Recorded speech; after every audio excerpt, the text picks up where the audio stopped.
Hello, welcome everyone to this Mid-Suffolk Overview and Scrutiny Committee. I'm Councillor James Caston. I'll just remind you of some domestic arrangements. If you're attending the meeting to speak and persistently interrupt the meeting, you may be asked to leave. Please ensure that electrical devices are on silent or switched off. The voting will be e-voting on the modern.gov app, and the council, members of the public and the press may record, film, photograph or broadcast this meeting when the public and the press are not lawfully excluded. If you're attending to do so, please inform the committee clerk. I don't think we've got any public today. So in case of a fire alarm, please muster on the Ipswich Town football ground, follow the signs to fire exits, don't use the lifts, do not enter the atrium, ground floor area and walkways. If you are in the atrium at the time of the alarm, follow the signs to the nearest fire exit, and please do not re-enter the building until it's safe to do so. So we'll get on with this agenda. Well, first of all, I'll introduce the people. Well, what I might do is from the back, left to right, if you'd like to introduce yourselves and just a small like bio of your position and what you're here.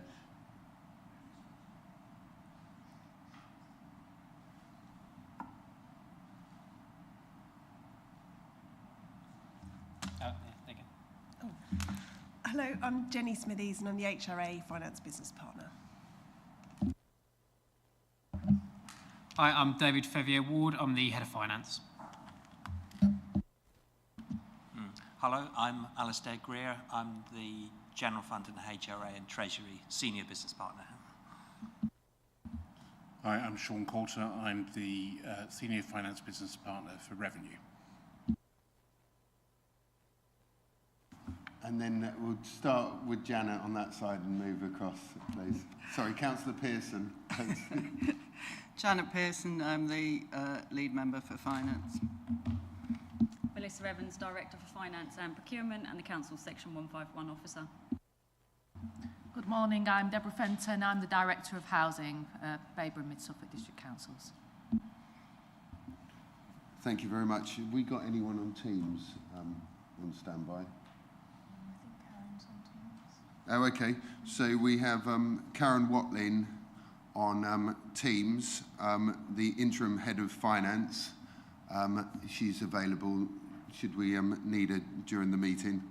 And Alicia Norman, Lead Officer for Overview and Scrutiny, making everything work in the background. So thank you very much, everyone, for attending today. We'll start off with apologies for absence and substitutions. Thank you, Chair. We have apologies this morning from Councillor Baker with Councillor Mansell substituting. Thank you. Thank you, Councillor Mansell. And to receive declarations of pecuniary and other registrable or non-registrable interests by members. Are there any to declare? And MOS 2402 to confirm the minutes of the meeting held on the 14th of November 2024. We all remember that meeting. We had a chance to look at the minutes. Are we happy that they're a true representation of what happened, those that were there? Yeah. We do need a proposer for those. Councillor Patchett and a second to Councillor Rowe. And what we'll do, we'll probably just do hands up for that. That's nice and easy to confirm the minutes. Thank you. That's unanimous. Right. Item 4, to receive notifications of petitions in accordance with the Council's petition scheme. None received, Chair. Item 5, questions by the public. None received. Item 6, questions by councillors. None received, Chair. Thank you. Right, so that moves us on to item 7, MOS 2403, review of the 25-26 draft general fund budget and medium-term financial position. Who's introducing this? Is that Councillor Pearson? I'd like to invite you to introduce this paper, please. Thank you, Chair. I'm not going to make a long introduction because this has been covered in a number of training sessions and briefing sessions. But what I will say is that this budget has been subject to a number of uncertainties right the way through. Budgets are never easy to prepare, but that's made this one far more difficult. So it's created a lot of work for the finance team, and my thanks to the team for all that they've done and helping me through the process having become lead member for finance fairly recently. The budget has had to deal with two opposing factors. One, the uncertainty about income from government grants in the future, and the other that we have large reserves which should be used for the benefit of the district. And trying to balance those two factors has not been easy. The uncertainties over the government grant were exacerbated at the end of November when we heard that the Rural Services Delivery Grant was no longer going to be available. And that has led us to the point where at Cabinet last week it was agreed that we would review again the Capital Ambitions Programme which is the way of using the reserves that we have to try and get a slightly more balanced medium-term projection. So that review will continue, but in the meantime, obviously, you are looking at the budget as it stands at the moment, but there will be some changes, more than likely. I think that's probably enough for me to say at this point. Thank you, Chair. Thank you very much. Is there anything else? Yes, please. Thank you. Yeah, just the first thing I wanted to update members on was we had the provisional settlement landed in our inboxes yesterday afternoon. So we were crunching numbers last night to see what that meant. Unfortunately, it's not an early good Christmas present. I think we got an additional £30,000 in the settlement, so that's not in the numbers you see here this morning, but that will be built into the version that you see in February. As Councillor Pearson said, we were surprised to have lost the Rural Service Delivery Grant. That's quite a significant hit for Mid-Suffolk, and also the fact that the New Homes Bonus will cease from 26-27 is what you'll see in the papers why you go into deficit. So you've had a number of years where you've had surpluses year on year. Without that New Homes Bonus, without the Rural Service Delivery Grant, we then do tip into a deficit position. Whilst we have still got reserves, we can use those to balance the budget. It's not a long-term solution. So I just wanted to sort of make that clear, because I think it's the first time that councillors have seen deficits for this council. So.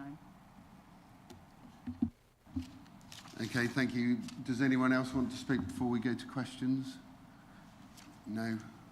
That's great. Could I take any questions from the committee, please? I'll start off with the. So I've left my notes behind, so I don't know. You'll have to help me with this. So the government will actually help us with extra costs we incur. There's a proper name for that in this. Yeah, that's exactly what I'm talking about. So does that cover us for the national insurance increases and the other costs that we're incurring because of the budget? Yeah, so we have built in an assumption that the government will reimburse us for the increase in national insurance, so you can see that in the report there as well. We are giving those numbers back to government, so they did email us this week to ask what our spend was. so they can calculate that. So I think that will be in the final settlement what that figure will be. So we've based it on the increase that we think we should be getting, so we'll get that confirmed in February. In terms of other new burdens, I think probably the most significant one that we haven't built in, because we think it's probably going to be cost neutral, is the extended producer responsibility for the changes in the waste scheme. So we haven't at the moment built anything in that, but we haven't built the costs in. There is some capital spend in there. You'll see in the capital programme there's 2 lines in there that's linked to the twin stream recycling and waste changes, but we haven't built any of the new funding in at the moment because we just don't know what that's going to look like. Equally, we don't know what the costs are going to be. So. Thank you. And it's, I think this allows for sort of moderate growth in the economy. Are we allowing for recession and also interest rates? I know we don't find out until today what they're going to do. You know, it's are we ready to make adjustments? Should we, or are we fairly confident that we know where we're going to be with that? So we have based our interest assumptions on the advice we've received from Arlene Close, our Treasury advisors. We met with them yesterday and they confirmed those projections that we've got going forward. They don't see any change coming in the base rate today. They think that's going to remain as it is. I think I say this time and time again, I don't have a crystal ball, so I really don't know. But obviously, I think the thing to say is we have set up financial risk and resilience reserves to cover any of those unforeseen circumstances that might hit us in the coming years. So I think, you know, we've been quite prudent in setting aside, you know, a level of reserves to mitigate against any of those rises or any other uncertainties that might happen. Okay, yeah, no, I do appreciate that we don't know until we get that announcement. The final question, insurance premium, on there, it's increased 63 or 64%, which is a lot for 1 year. Is that, could you give me a bit of a background to how that works? Are we in a fixed term that's suddenly gone up, or is that a year-on-year increase that's happened? Yeah, so we have just gone out to the market and tendered for our renewal of the contract for the insurance, and so that reflects the price, and we awarded the contract to Zurich and that was the lowest price, so unfortunately that is what's happening in terms of insurance premiums. I think it's a 5-year contract, so we'll be locked in to that, but there's things we can do. We can review our excesses and we can have a look at that to see if we can bring that down any further, but at the moment that's the price that the market is saying is about right. So what would that be? What would be the main driver of that? Is that generally across the board insurance has gone up, or has our liability increased somewhere, or has something changed? No, nothing's changed. I think it's just that the premiums have increased. Yeah, I don't think there's any significant changes. Right. Okay. I'll go back to the committee. Councillor Scarf. Yes, thank you, Chair. I've got a few questions, not as many as I did have because I've been to Cabinet and asked them there. Page 23, paragraph 6.6, refers to the vacancy management factor. Currently 5% in the budget, but now going down to 3% based on the second quarter forecast, 5% over the target. Is the reduction to 3% in the vacancy management factor a realistic target? That's the first question. Yeah, I think as it says there, we have based that on what we're currently seeing. We do review it every time we do a quarterly update, so we do review what we're looking like. So we will keep that under review throughout 25-26, but based on the current position, I think that's probably realistic. Thank you, Chair.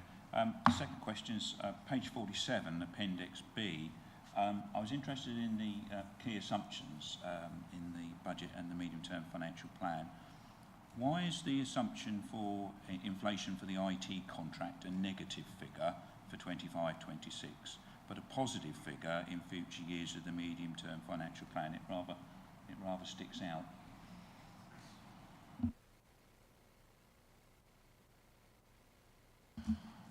It's not purely an inflationary increase. It's based on licence usage and costs, direct costs. So we know what the figures are going to be for next year. So it's not purely an inflationary increase. It's based on what's actually happening.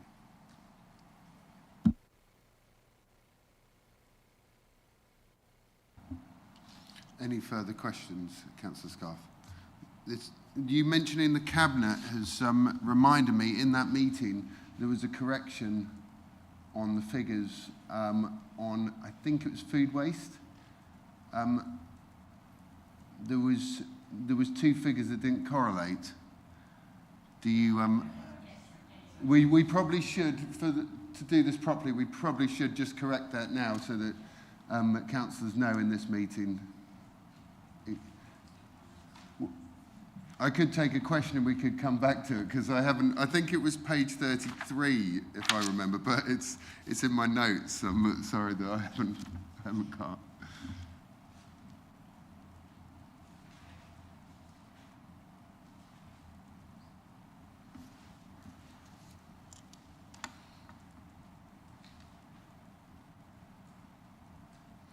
It's just so that we all know that we're looking at exactly the right report.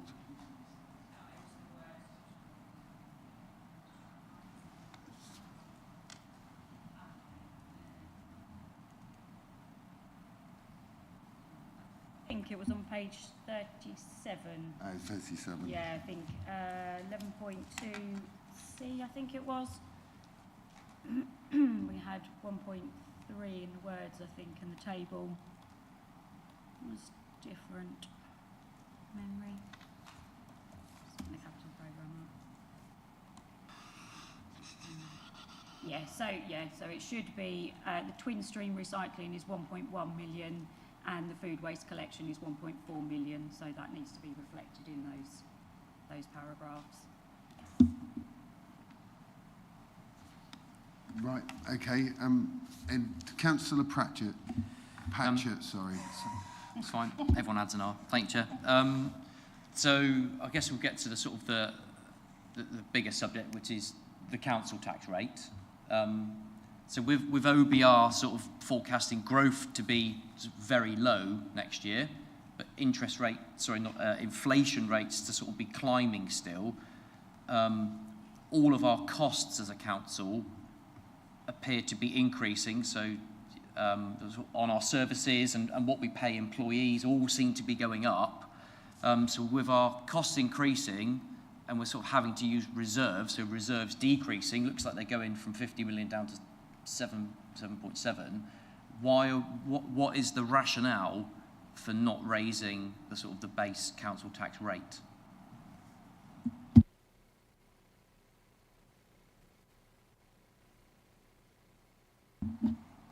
The rationale is that because we are in the fairly unique position of being a council with resources and reserves, that we feel that should be reflected in not requesting residents to pay an increase to us this year.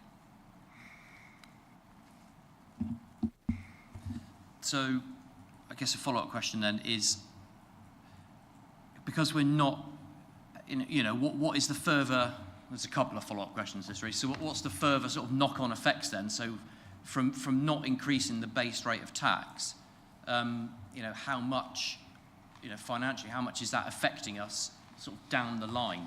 Obviously, you're only allowed to do a minimum increase or a maximum increase. So by not having any increase, what's that done to our forecasts? Sort of, going further, sort of 5, 6, 7, 8 years down the line, by not increasing it now, what's the knock on? Are we having to reduce service or capital spend? Is there something that's sort of dropping off the list because there's money we thought we were going to have down the line because we always thought we would be increasing council tax. So is something sort of dropping off of our sort of service delivery?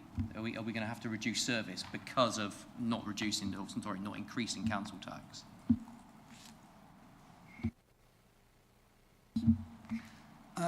No, there's nothing dropping out. and the medium-term projection for the following 5 years does show increases in council tax each year of 2%.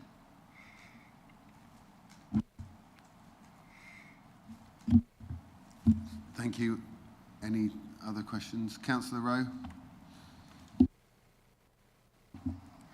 Yeah, I'm looking at Appendix D and Appendix E on page 49 and 50, and particularly on Appendix E under strategic priorities, there's quite a lot of zeros going forward in movements from reserves under strategic priorities, and I was just wondering where then that was going to be funded from, because I know there was parts of it is mentioned that it's going to be from Thriving Communities reserves, but I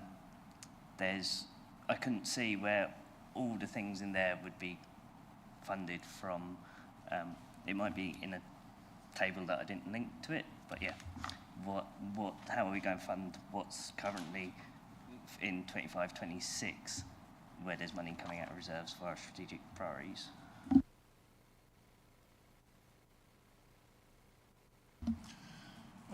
Some of those projects from previous kind of administration priorities, so there'll be kind of fixed term projects. So that's kind of the back end of that kind of feeding through, so they're not ongoing costs into future years.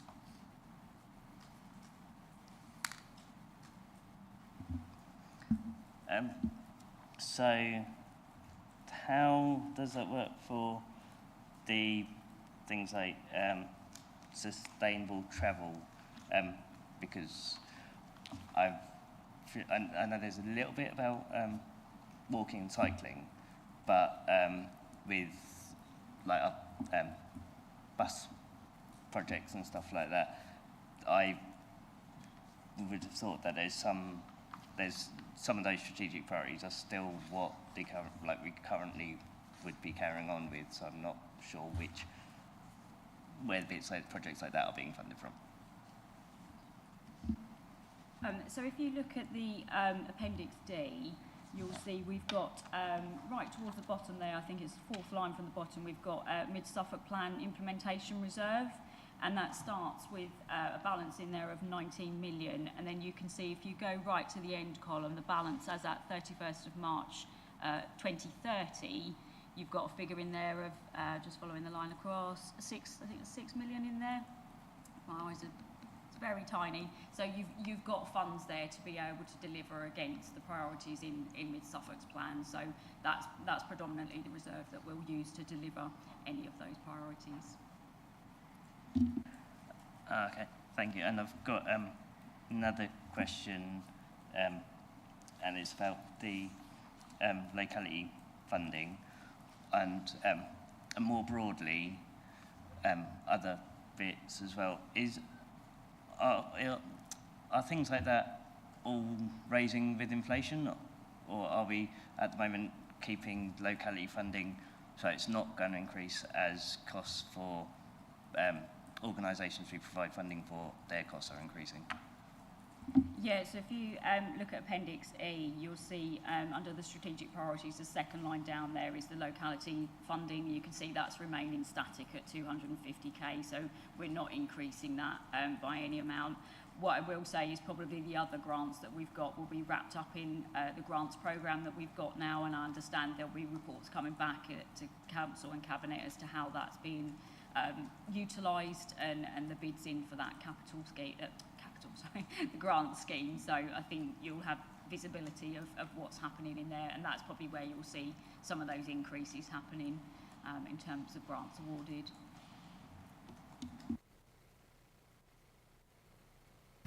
Thank you very much. Councillor Mansell. Thank you. I've got, I think I've got three questions. Following on from Councillor Patchett's comment about the freezing council tax. Now, please excuse my ignorance, but in the past, we've often been told that we ought to be increasing council tax because Otherwise, in future, won't have as large a base to increase again in future. So if we don't increase this year, and then we increase next year and we're only allowed to do 2%, it'll be 2% of a smaller figure. And if we're going to have, we've now got some negative figures in our forecast, you know, is that the right thing to be doing? This is my first question. We now got to the stage where if you look for our medium term, we've been told there are some negative figures in the years to come.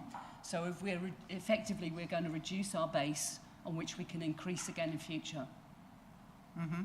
So just wanted to have your comments on that side of things.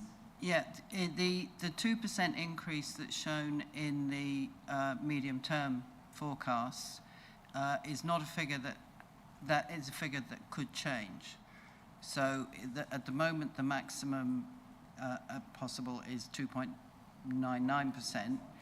So it could increase if other factors mean that there needs to be a change. It could still be increased. It's only the current year, the coming year's budget. But if we're freezing it now, and then we have a large increase, you know, next year or the year after, I'm just saying, is it more prudent to even out your increases rather than have a zero increase followed by a large increase?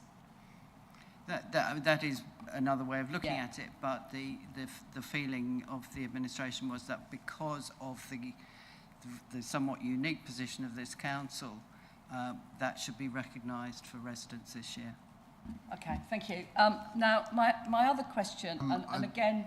Sorry, the Director of Finance and Procurement would just like to add a little bit to that before we have your next one. Just a factual comment, really. I just wanted to draw members' attention to, on page 35, Table 10 does show the cumulative additional income with annual council tax increases. So we've shown a 1% increase, a 2% increase, and a 2.99. So you can see that cumulative effect there of whatever decision ends up happening in February. So I just wanted to draw members' attention to that. Thank you. Thank you. Now, again, I've got paragraph 9.8b refers to a new reserve, which then it says the need for this reserve is explained in paragraph 7.19, which is on page 27, which was relating to the increase in national insurance contributions. But did you not say earlier that we're getting money from the government for that? Yeah, apologies. That is referencing the wrong paragraph number there. It should. I don't know if we mentioned the. Just trying to find if it's anywhere else in there. We will correct that. But the £1 million that we're setting aside is for the anticipated drop in our investments that we've got. So that's just setting that side of money aside. So if the rules change, because at the moment we can reverse that accounting treatment back out in our account so it doesn't hit our bottom line. The government have been trying to change that, so it is a real hit on our general fund. So we're just being prudent at the moment by setting aside that £1 million should that come to fruition in 26, 27 or 25, 26, sorry. So do you have the correct paragraph number so I can just double check? Sorry, it just didn't make much sense to me. Melissa, it's 7.19.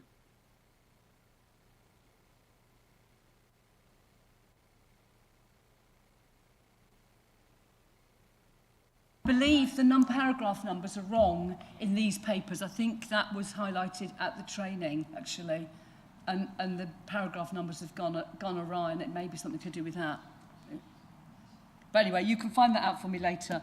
My other question, now, I'm sorry if I think I read somewhere that the funding for the Shelf Phase 2 is being delayed or deferred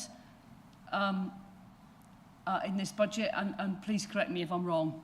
And, you know, if it is being delayed or deferred and half of it is being done, is that going to, you know, make it a little bit less viable in terms of Stowmarket sport and leisure?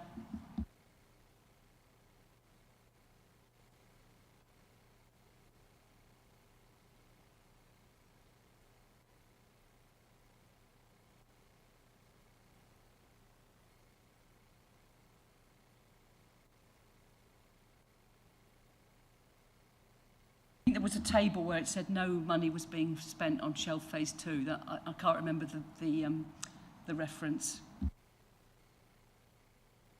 We might need to come back with an answer on that from the director because I'm not close enough to the detail on that one. So if that's okay, can we come back with an answer? It's just that I know that work has started on phase 1, Yeah. and I just wondered if they do half of it and not the second half, it might not be a sort of functioning sports ground. We'll For come back. reference, that's page 55, I think that information's on. Thank you. And just on the paragraph references, it should be 6.19 it's referring to.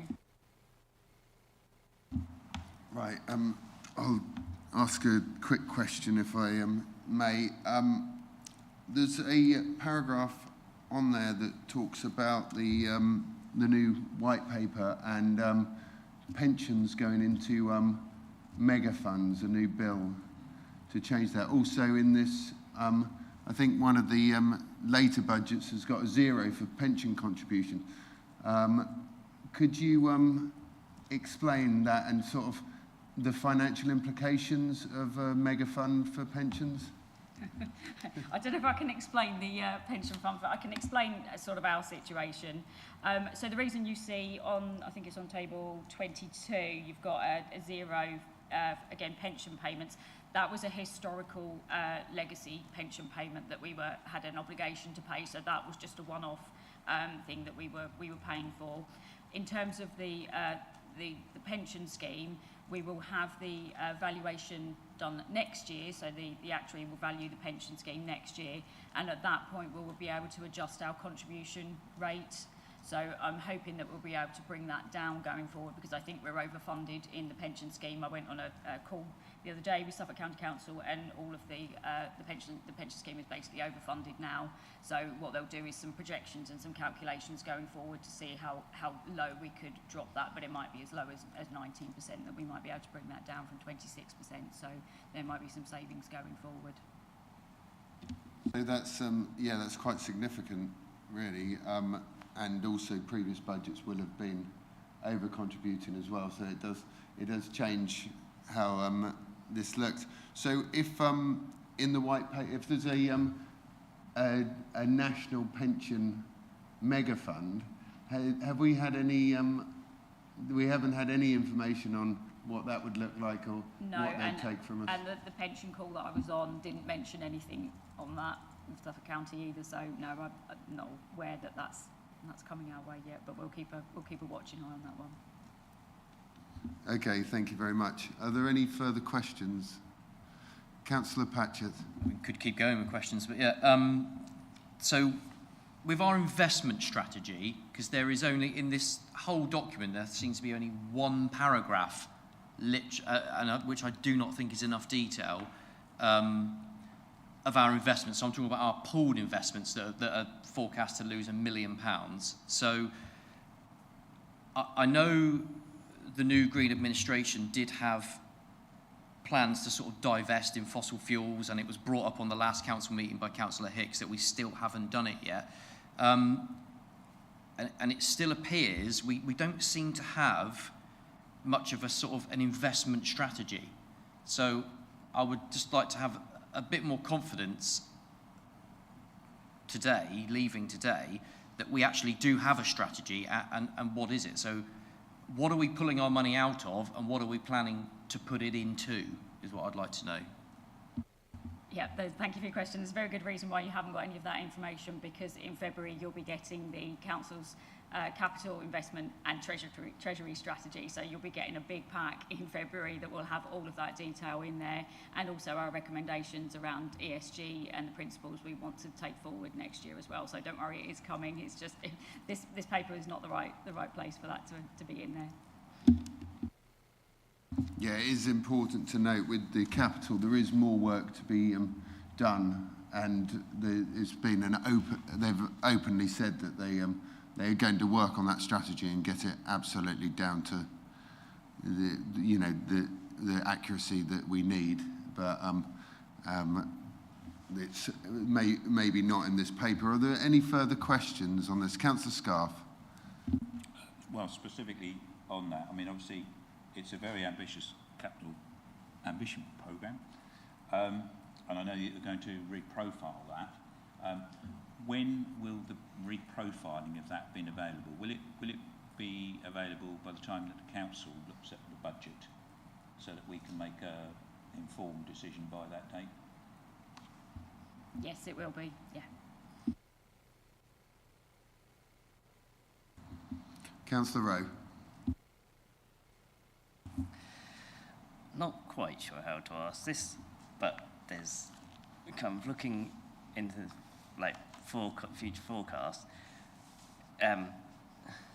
Basically, there's a kind of forecast for if we still exist, and a forecast for if we don't, given the what the government is proposing to happen to district councils. So, because it's been quite recent, I suppose my question is, when might we expect to see a forecast of kind of a forecast which takes into account what the government has announced its plans for district councils is? As you said, there's none of that in this paper at the moment. That only came out this week, so I know there's a lot of meetings going on. I haven't been in any of those meetings, so I can't comment on any of that. So I know there is a timeline, and there will be a timeline that we'll be working to for any changes. So I think it's just a watching brief just to see how that progresses, and it's, not close enough to that one at the moment. Councillor Patchett. Thank you, Chair. So one of the most important sort of tables in it, I think, is on page 34, which is table 9. It's a very small table, but there's very important information on it, which actually shows that from 2026 onwards, our expenditure outstrips our income. So, you could mitigate against that now by increasing council tax now, so increasing that tax base, and then we sort of don't go into deficit. But we've got to be careful we don't go into debate now. I'm quite happy. There is a question coming. Yeah, okay, thank you. So I'm just highlighting that obviously the charts are going the wrong way at the moment. Okay, so so is there a plan to flick those around? Because I noticed that in our sort of assumed figures, we aren't including the Gateway 14 dividend, the next one that's coming in 26, 27. So is there a plan to reverse the sort of income and expenditure by using some of that Gateway 14 dividend to actually pay something off, like a loan, and then actually our income is more than our expenditure? Because you can't go on forever having expenditure outstripping income. So what's the plan to reverse those two, please? Yeah, so the Gateway 14 dividends are in there. They're shown in the reserves. And what will happen with those reserves is we'll finance the capital programme from those reserves. I think we need to be careful that whilst you're looking at the draft budget here, that's not our cash position. So it's completely separate to our cash position. Obviously, you have got a surplus forecast next year, which will mean we'll have a £4 million surplus. But for the next 3 or 4 years thereafter, what we will do is look to make more efficiencies and more savings. So to do, to work smarter and generate more income. To do that, that's always been the medium-term financial strategy, is to be not reliant on any government funding. I would say the biggest question mark we have at the moment is the business rates reset that's likely to happen in 26, 27. So we've been fairly pessimistic, I think, in terms of a lot of that income dropping off in 26, 27. Now, the government will be consulting on that, but that could be a big chunk of our money disappearing if they do redistribute the growth we've had built up in the business rate system across the country. So there's a lot of uncertainties in those numbers. So I don't think it's prudent to be making rash decisions based on those forecasts until we probably are partway through next year and know a little bit more about the business rate side of things as well. But that's not to say we won't be complacent and we won't be looking for efficiencies and savings. That's the natural part of what we do every budget setting. We look to make sure that our budgets are lean and efficient. But unfortunately, costs are going up at 50 or 40% of our costs are employee costs, and obviously, you know, that's got inflation linked to it. So. And I'll let Councillor Pearson, would you like to add anything? Thank you, Chair. I'd just like to add that in addition to what Melissa's saying about looking at streamlining costs and that kind of the revenue-based work, the reprofiling that we're looking to do of the capital ambitions items will also have an effect on these bottom lines that are projected there at the moment to improve them. Because of financing by borrowing, if the reprofiling moves, then the borrowing costs change. I guess just to come back, I mean, to me, I guess I'm hearing some contradictions to two of the questions I've asked. So I asked initially, by not increasing council tax, are we going to reduce service? You said no. But now, as obviously we've seen that we've got a reduced income, and I'm hearing reprofiling, streamlining, and efficiencies. So to me, those things sound like a reduction in service. So, and you can't have it both ways. You can't, if you're going on if you're not having your income coming in, something's got to drop off. You're telling us nothing's dropping off, but we're going to streamline and reprofile and find efficiencies. So that does sound to me like we're going to get a service drop for residents because of the money we haven't got coming in. So, no, if that was how it came across, absolutely not. We are not planning on dropping our services. When I say efficiencies, it's about getting the same outcome, but doing it cheaper and smarter. So we're not planning on stopping or cutting any services going forward. That has been our number one principle. And to be fair, we've done this with Babergh year on year, and we haven't stopped any services. We haven't turned anything off. And this year, you know, we've delivered over £2 million worth of savings, but there's been no cut in services. So I'm very confident that we can do that going forward for Mid Suffolk as well. Any further questions? Because we can go through to debate now. It's for me, this is quite an interesting read because I'm almost 10 years on the council now, and I remember the early meetings on budgets and the horror at where things were going, and looking at the deficit going forward and how are we ever going to cope with it. A lot of that was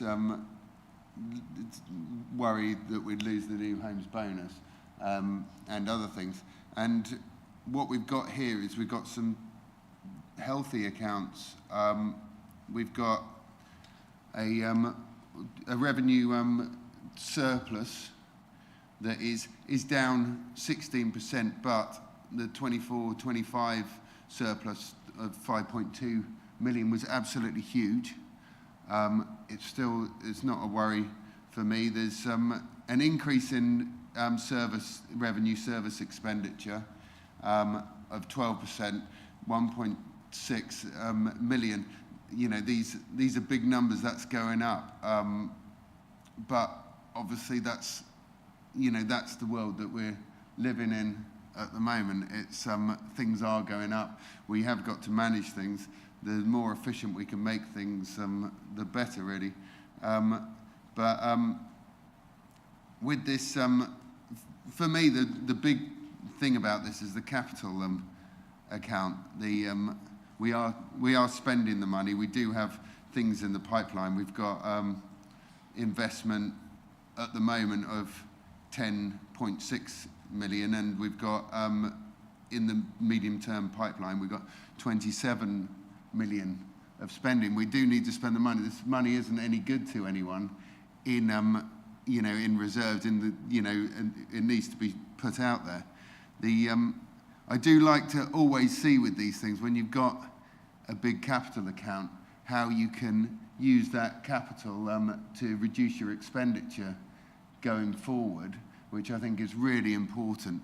It's I think we are good at that. We do look at that. If we can make year-on-year costs cheaper by having better equipment, better systems, and things like that, it's really good for the it's really good to prepare us for the next however many years, depending on what happens. And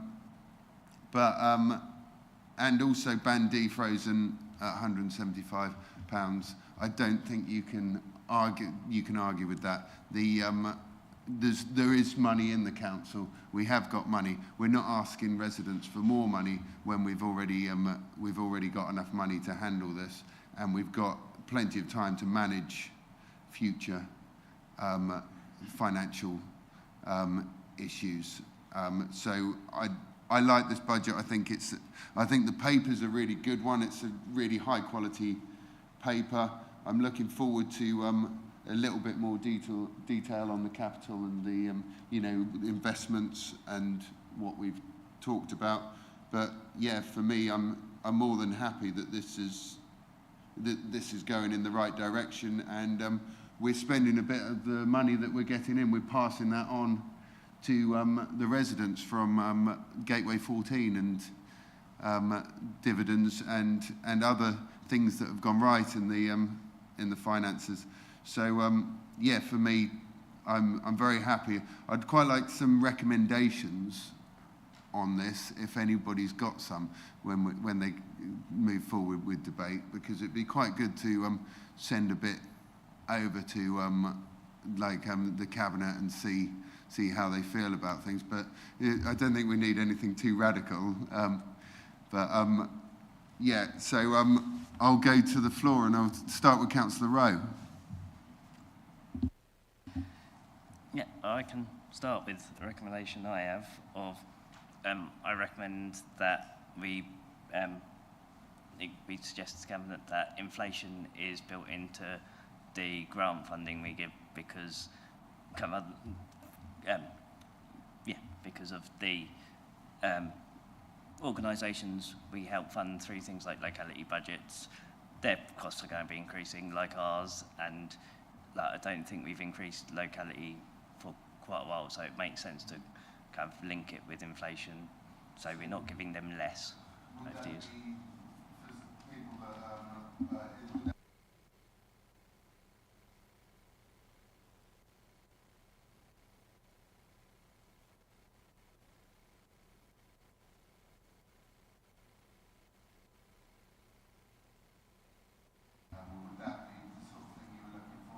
Yeah. To have the locality grants linked to RPI. Yeah.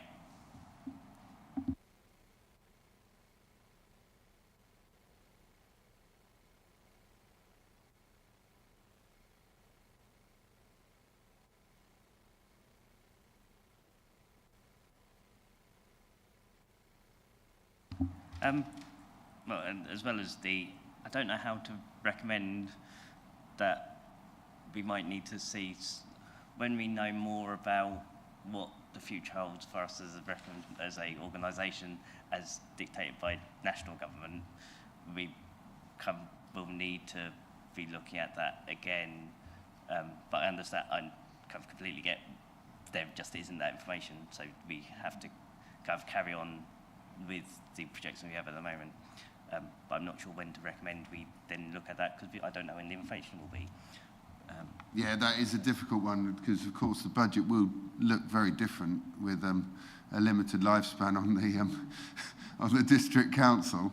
Yeah, I think that is if anyone wants to talk about that in debate, and we could see if we can pull a recommendation, but it's very hard working with something that you don't absolutely know the ins and outs or how definite it is. Councillor Mansell. Well, I mean, I know the white paper's only got published this week, and we haven't all had time to read it, but what are the provisions for the finances of councils that are going to be devolved into a unitary authority? I mean, presumably that has happened in the past. So do our officers know what when councils have disappeared and become a unitary, what has happened to the finances of those individual councils? And do we assume that something I don't know what does happen, but would we be assuming that something similar would be happening? Because I was only chatting to a ex-councillor this morning who happened to bump into at the station, saying, oh, you know, we've got all this money, what will happen to it if we get swallowed up into something else? And that is a big unknown. I don't know if our officers have got any more information about what has happened in the past when unitaries have been formed. I think there are a number of unitaries that have failed. There's several of them that have failed because of the obviously counties have a more pressure with adult and children's social care spend. So, you know, I don't need to spell it out to people in this room that would be where the money would go. I can't comment on what might happen locally here. I think I wouldn't get too hung up on trying to link it to the budget, because I think there'll be a separate process for that coming forward and through to council, through to cabinet, and so I wouldn't get too hung up on trying to tie it to this budget, because we need to set the budget next year. That it's not going to change next year. This is going to be a couple of years' time. So I would try not to get too hung up on that, because there's going to be a separate plan for that, I think. Yeah, it does make you wonder if there's something there with in between that time. There's not enough time before February when full council will vote on this one, but there's a bit too much time until the next budget to deal with it. But it's a bit of a difficult one. And what will happen to all our assets? We have a number of assets like Gateway 14 and SIFCO. And what will happen to them if we disappear? It's a big unknown. What will happen to our leisure centres? Yeah. I won't go on about that. Should we? Does it, Councillor Patcher? No, thank you, Chair. I think we're still in debate. So yeah. So I think overall, I think the picture is quite good. Obviously, we have got the 50 million and a half in reserves, and I mean, I know, I guess we press you reasonably hard on the questions, but, we have to scrutinise, what's going on. Personally, I think I would like to see the tax base steadily increased. I get the reasons why we're doing the zero rate, because we've got this money in reserves. But I guess when you look at our net position, when you look at borrowing versus what we're holding in reserves, we still owe money. So there is definitely justification. You could justify actually increasing it and maintaining that tax base, purely because when you look at income versus expenditure down the line from 26 onwards, we are looking that our outgoings outstrip our income. Having said that, I would also like to increase locality budget. I was talking to Councillor Mellon about this, and it's not increased. He's been a councillor since 2019. Councillor Caston might be able to shed some light on the last time it was increased, because he's been here a bit longer. It was 5,000 the first time I had one, and it's now, 7.5 or something, isn't it? It did have a big jump. 7,350. Yeah, I think we were still in Needham when that happened, so that yeah, when that was increased. It was so that definitely was a while when ago. we first had it, we had 5,000, so it has gone up at least once. But anyway, it's going on. So I would like to see a catch-up with locality. So I would like to see it brought to 10,000, a level 10, which the impact on the budget for 34 councillors is £90,100. So it's not a huge amount of money in the big scheme of things, and we've had some really huge inflationary rises, and not only are we seeing our core organisations wanting more money, but there are more organisations that are coming to us. So I think I would like to have a catch-up to level it off at an even 10, and I'm happy to put that in as a recommendation. And then after that, I'd like to see RPI rises of it, because your councillors are the eyes and ears in the communities, and they know where the money is needed, and they can see that money being spent as well. So not only do we see the need, we're also like a mini scrutiny, an audit of that money, because we watch it being spent. So it's monitored. So it's not, sometimes this grant money is sort of pushed out and you don't need as much evidence back that it's been spent correctly. But the locality is quite well scrutinised and we know it goes to the right places. And there's minimum overheads on that as well. Because usually if you give an organisation £1,000, they spend the £1,000. And there's minimal red tape on that. So we know that money goes to a really good place. So and I think quite a few councillors here would like to sort of see that locality budget increased, because we spend ours really quick. I know in Stowmarket, we pool ours as a collective of 7, and we've spent out. We're having to sort of ration it at the moment and go to other councillors to sort of borrow some. So I would like to push forward that we square it off at 10 and then increase it every year after that. So we could actually call that a backdating increase with inflation that puts us near 10 and then forward. I don't know, we probably need to like absolutely zero in on what everybody is asking for here. Because well, you know, it's like a negotiation, isn't it? I've come in at 10. Melissa wants to stick at 7,350. So, you know, I'm happy to sort of negotiate, but I think it should be increased. Because you'd probably have to backdate it quite a long way to get to 10. So you could actually say the base figure, we would like to see the base figure being 10, and then from then increase with RPI. Would that be a good? Yeah. Councillor Rowe, is this on? This is on this. Yeah. As I have made the recommendation about increase, would be very happy for the recommendation to be that we raise it and then it carries on with RPI. But as Councillor Patchett said, kind of in Stowmarket, we're not having any issues with kind of spending our locality, and I know kind of spending in Mid Suffolk from grant funding come from all sources, like both council and private and all sorts, is really low. So kind of it's meeting a need, and kind of it doesn't really make that much sense to need to add in competition when we know that lots of places need it. So I'm happy with that to be changed with that recommendation. And it's interesting that if we had done that RPI figure from the start, would be pretty much where you're asking us to be now. Just interestingly. Okay, so are you happy with that? It should actually be CPI, not RPI. I did wonder. Just don't want to get caught into that. Consumer price index, not retail price index. I did, yeah. So if we call that CPI, make sure they're not trying to get any money off.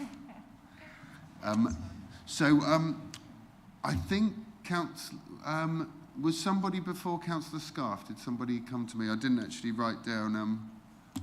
We'll go to Councillor Scarf. Thank you. Okay, thank you, Chair.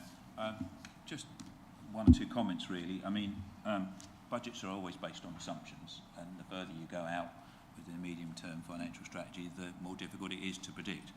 But we are in a very different place with the medium-term financial strategy that any of us can remember, you know, in that we're going into a negative position and not too much in the distant future. But I think some of the points I'd like to make, obviously we're losing the new homes bonus finally, and I think that's about the 5th year that they said we were losing it, but we now know we are. But although you can't make an assumption in the medium-term financial strategy, if the government wants us to build all of these extra houses, there has to be a carrot, and therefore there has to be some sort of scheme that will replace it. It will be called something different, inevitably, as it always is. I mean, councils and governments rebadge same funds but call them something different. And in fact, we're doing the same with our reserves actually within this budget, which I don't disagree with. So something will come forward of that. The threat to the income from business rates is I think, really the elephant in the room. But equally with that, there will be some smoothing of that over a period of time, whether that's a year or 2 years, because they can't suddenly go from here down to here. So that will affect our medium-term financial plan. And I think I wouldn't want us to be too pessimistic about moving forward, because there will be lots of things that will change. I do particularly welcome the capital programme reprofiling. I think that is a necessary thing now. But at the same time, I would like to endorse a very ambitious capital programme, because I think it's really essential that we actually deliver for our residents here in Mid-Suffolk, and I would like to recognise the administration's ambitions with that capital programme, even if it's reprofiled, because it's all about delivering for your residents. And we've had capital programmes in the past where it's just slipped and slipped and slipped, and therefore the budget surplus looks good. Well, yeah, budget surplus is good, but not if it's based on not spending on the capital projects. I would like to endorse the locality grants increase, because I think that is something that we should certainly be looking at, and I think it's right that the Scrutiny Committee can make a recommendation. So in terms of recommendations, yes, I would support that, but I think we should, as a committee, endorse the ambitious capital programme subject to the reprofiling, and recognise the part that it plays in delivering on behalf of our residents. Finally, we're actually going to deliver, and we already are delivering projects on behalf of our residents. So I'd like to see that as another recommendation.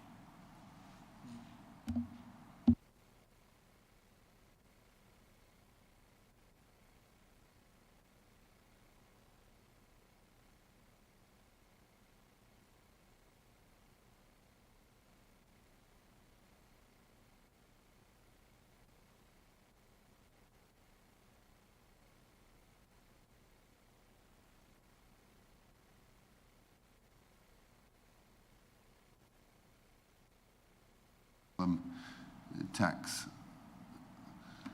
Councillor Mansell. Well, I too do have a little bit of concern about freezing the council tax. I know times are tough for many families because everything is getting more expensive, but we have to appreciate that very fact, everything is getting more expensive. Now, I think all the other council tax precepts for parishes, for county, for police and crime are likely to rise. So yes, in some respects you can say, well, this is a sort of a blessing for people who are struggling.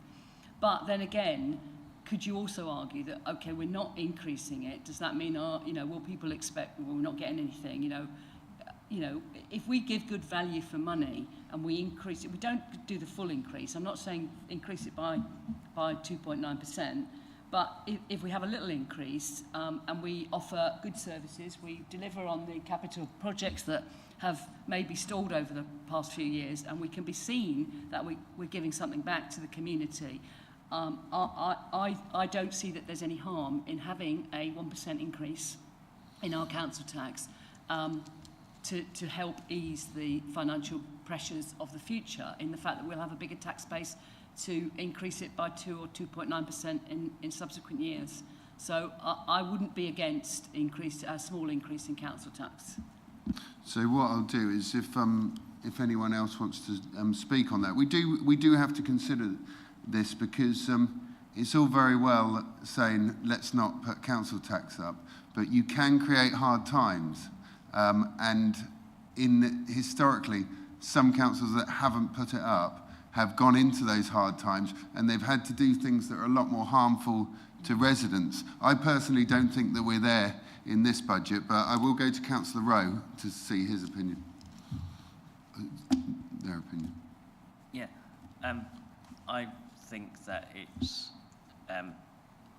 would be useful to put it up, partly because of the long-term forecast, and also because with things like rate relief, and with then what we then offer in grants to individuals and stuff, it's a kind of part of how we work is we help provide support to people who are struggling, and like we've seen with Babergh, like how there can be things which come along that are kind of end up being really costly and people need support with, and kind of help coordinating stuff.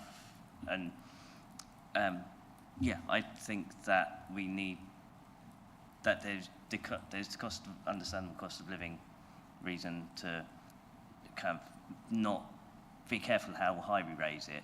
But the other side of that is we help support those who are struggling in unforeseen situations that crop up, and we wouldn't be able, it would be more of a struggle if we don't raise the amount. Thank you, and apologise for misspeaking when I addressed you that time. Councillor Scarf. Yeah, I think, Chair, it's a difficult one, isn't it? I mean, we can make a recommendation as a scrutiny committee, and of course the Cabinet can consider it and then decide not to take any action on it. It doesn't stop us making a recommendation, however, whether it be on locality grant increase or the level of the preset.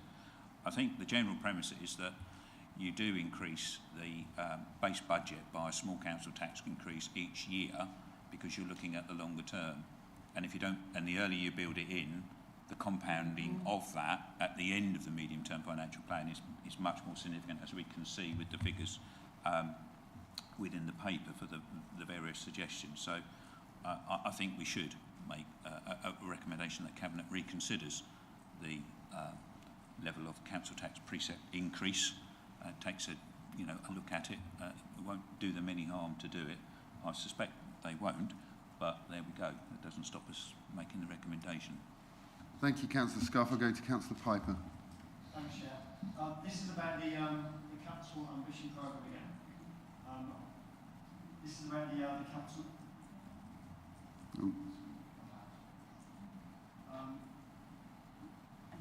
Yeah, this is about the capital ambition programme.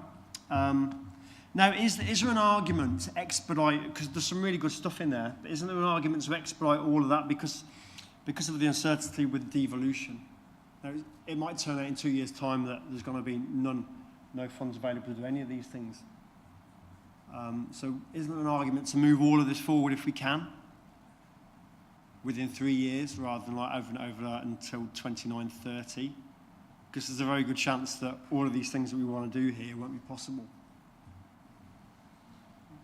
So what I think we need to do is maybe put this to the vote, and we'll do hands for, we've heard a 1% increase. Do we want to recommend an amount, or? Can I just pluck 1% out because it's a nice figure.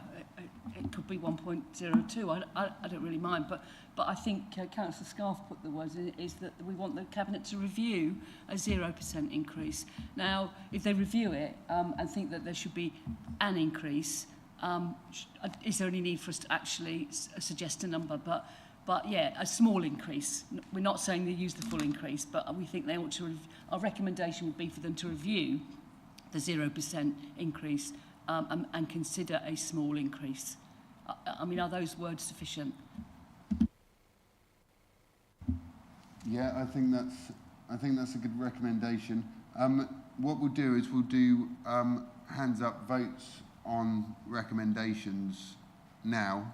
Have you got more? No, well, I just wondered whether what Councillor Piper was referring to is that with I know that we're having this capital programme review or whatever it was called, but in light of the devolution white paper, should we be trying to do some of our capital projects a bit sooner in case that ability gets stripped from us down the line when we are no longer a Mid-Suffolk District Council? And is that going to be part of the capital programme review that's coming in a few months' time? And do we need to put that as a recommendation that gets built into the capital programme review? If they know any more information about what might happen in the devolution. Which could fit in with our provisions for the white paper recommendation that we couldn't really find exactly how we wanted to ask that. Councillor Patchett. Well, just thinking of the wording of that, perhaps we ask Cabinet to consider the bringing forward of capital projects. So we just ask them to consider bringing them forward. Okay. In light of sort of government legislation changes. Could I just go to Melissa on that one? Is that okay? Yeah, I wonder if we take this opportunity to have a break, or is it, do you need time to do that? We can do. I was just going to ask in relation to that recommendation, it's really directed to Melissa. Would that come under general fund, or would that be rather captured by a later report that you mentioned? I think the white paper on devolution needs to be a separate item. Yeah, I don't think it should be linked to the budget report. That's fine. So it might be a case of we don't make that into a formal recommendation, but obviously Melissa and her team have heard that this morning, the committee's concerns, and that'll be fed into later reports down the line that deal with those topics specifically, rather than the general fund. Let's have a... So you've had that advice on the recommendation. I think if we bear that advice in mind when we come up with that recommendation, I still want to put it to the vote because I think that the committee needs to, be the final say on these things. So what I think we should do now is go through the recommendations we've got. We'll do hands up for.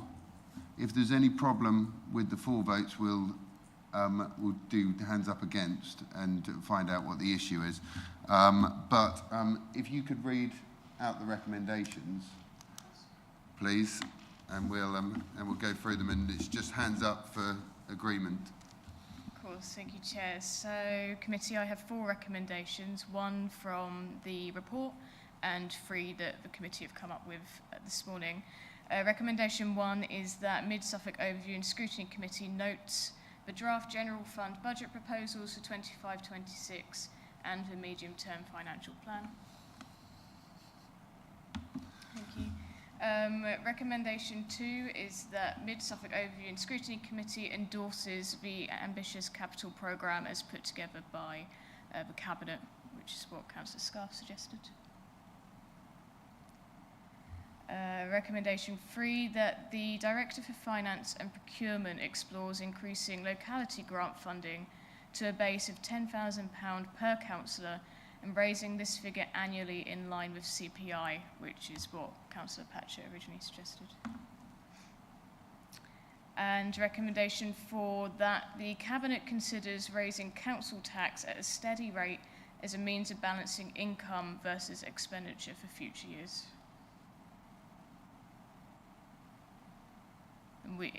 I know that one we've been having discussions as to how specific we go into that recommendation, so that's up to committee to decide if that's sufficient or otherwise. I don't have a majority on that. I've got 3.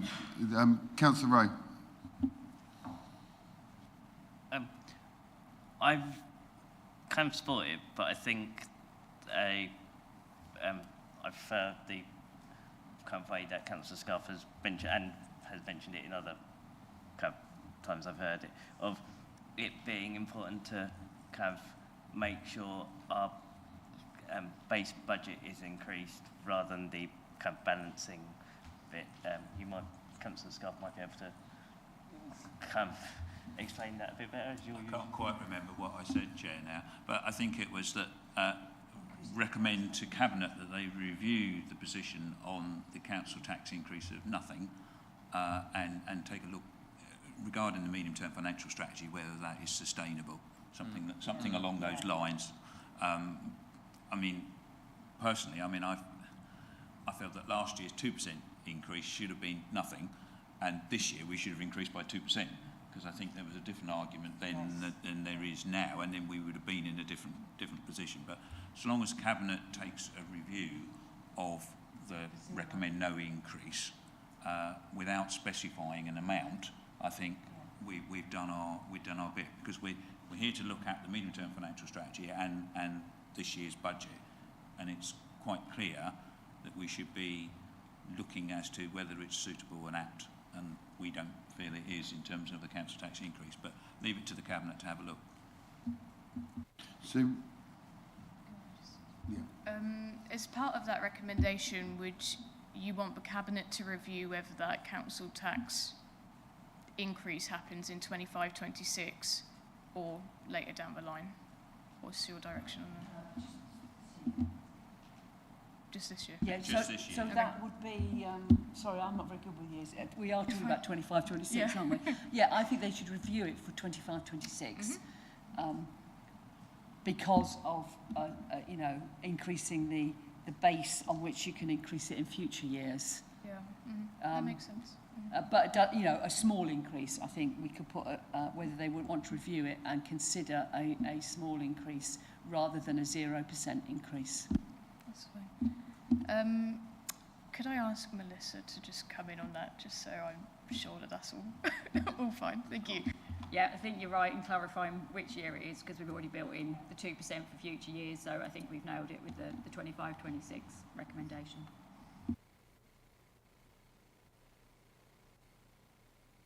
You're going to just read out what she's got again. Of course. I have to admit I've got about half of a recommendation because I completely rewrote that one based on what Councillor Scarf suggested. So it might need a little bit of an add-on on the end. So at the moment all I have is recommendation 4 that the Cabinet reconsiders the decision to not raise council tax for the 25-26 budget. Is there anything you want to follow on from that?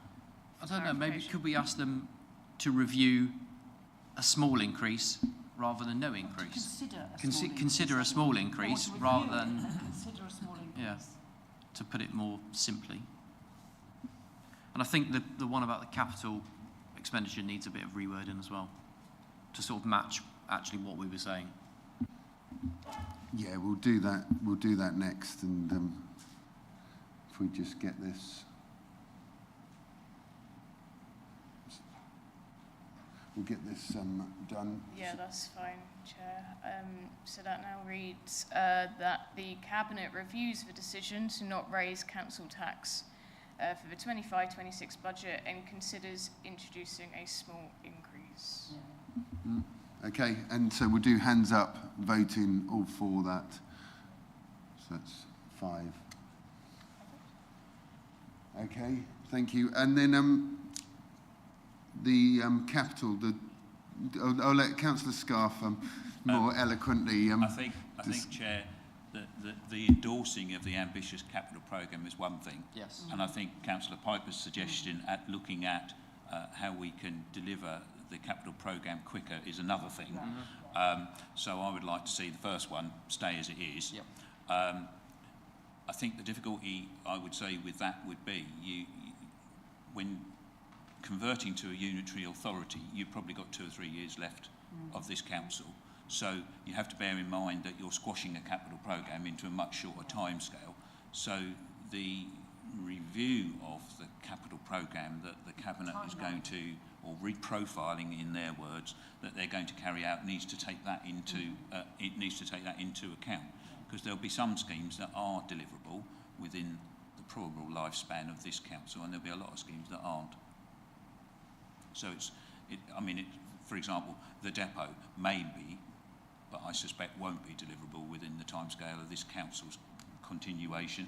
But other projects, Councillor Patchen's just mentioned one to me, parts of Shelf may well be. Yeah. So I think it's looking at what's actually deliverable in a shorter time period, bearing in mind the resources that we have within the authority to carry out those capital programmes, because that's a very ambitious programme, and it will stretch our officers our specialist officers who deal with it. It's already stretching them now. It's going to stretch them far more if we shorten the span. So something around those sort of lines. I don't know quite how you word it. I mean, I've been thinking about the word now, so we would just like to recommend to Cabinet to consider the bringing forward of capital projects. Some of the capital projects. Yeah, where deliverable. And also, they do need to be fully funded if we're going into there, because priorities could change quite drastically. And we want to, if we've spent £1 on a programme, we want to take it through to the end, because it's bad value for the customer or the resident. As Shelf has already been mentioned, we've already started phase 1, and I think, if we don't pursue phase 2, having got planning permission for phases 1 and 2, it would look like we sort of stopped in our tracks, and that would give us a bad impression. So I think, you know, if that can be delivered sooner, because it's sort of already started, maybe that's a better option than some of the other capital projects which won't see fruition for longer time. Which can all be decisions made. So were you able to get Councillor Patchett's, he came up with quite a clear, concise recommendation, but I don't know how you get these down in time anyway, so... Yeah, so I have something down. Whether it makes sense, because I've not read it back, I'm not sure, but we'll go through it together, that's fine. So I've put this to come directly after the endorsing recommendation, as I think that makes the most sense. So I have something along the lines of that the Cabinet gives considerations to priorities within the capital programme and explores bringing forward projects such as Shelf where deliverable. Does that make enough sense based on comments? Should we vote on that? Hands in the air, all four, recommendation.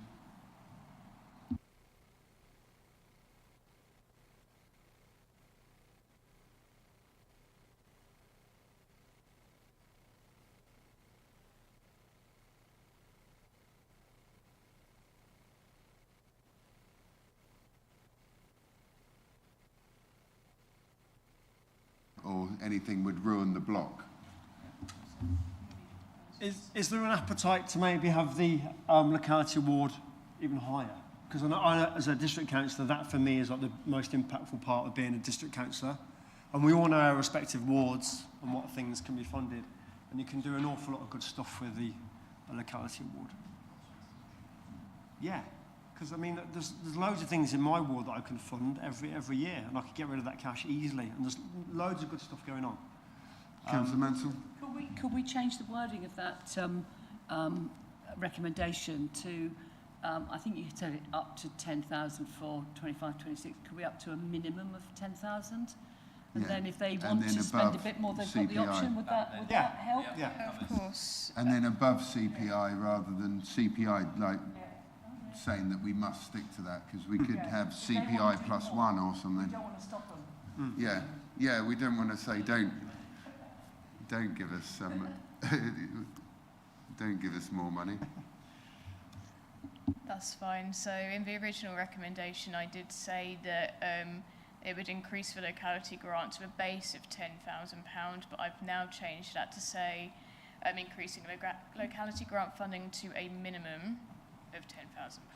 We need to put the for 25-26 in there, like we did for the council tax increase. We want it for 25-26, and then beyond in subsequent years. It's difficult, isn't it? Because this is the 25-26 things. Just to make it clear, it won't do any harm. It won't do any harm to put for 25-26.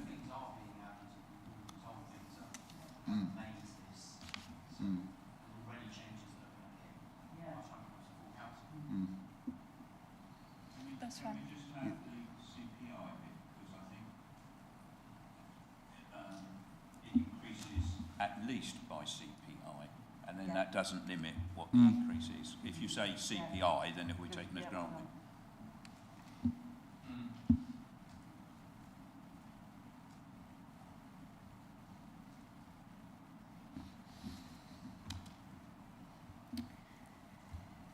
Thank you, Chair. So I've amended that last bit to say raising this figure annually in line with CPI as a minimum.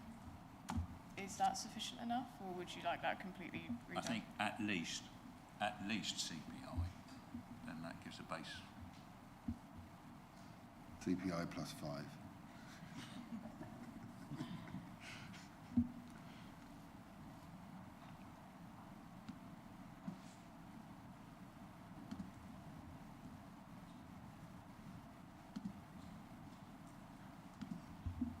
That's fine. I've just incorporated at least into there and tried to make it make sense. That's right, perfect. And then, so now we can keep that on to vote on the committee's recommendations. Everybody knows exactly what they are.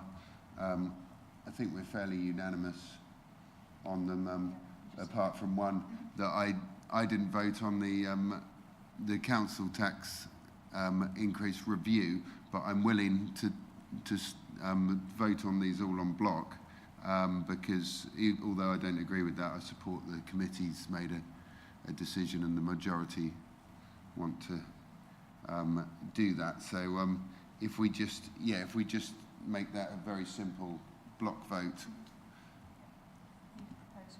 Oh yes, we do. Could we have a proposer? Councillor Piper and seconded Councillor Mansell. Thank you, Chair. That vote is now in progress on ModGov.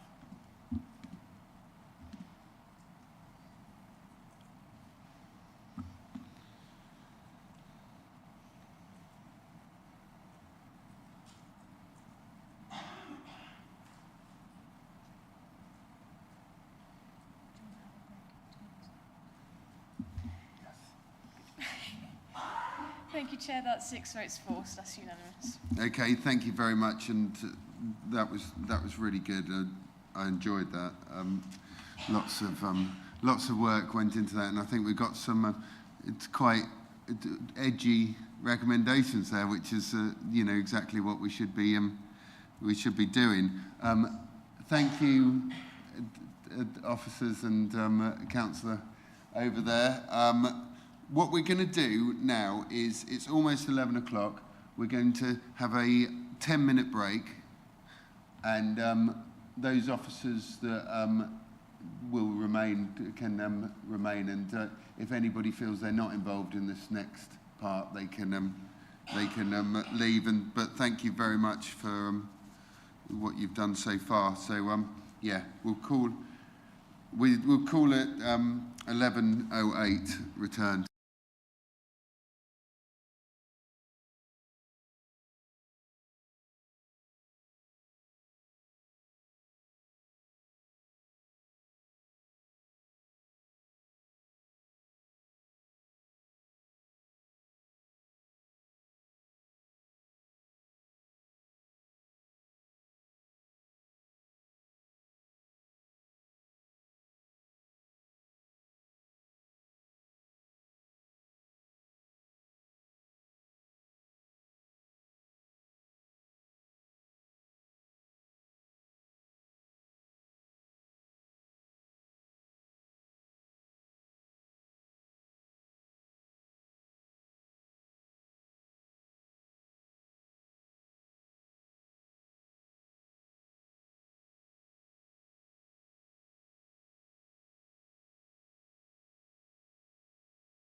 Thank you very much. Welcome back. We'll go on to item 8, MOS 2404, review of the housing revenue account, 25 to 26 draft budget and the 30-year business plan.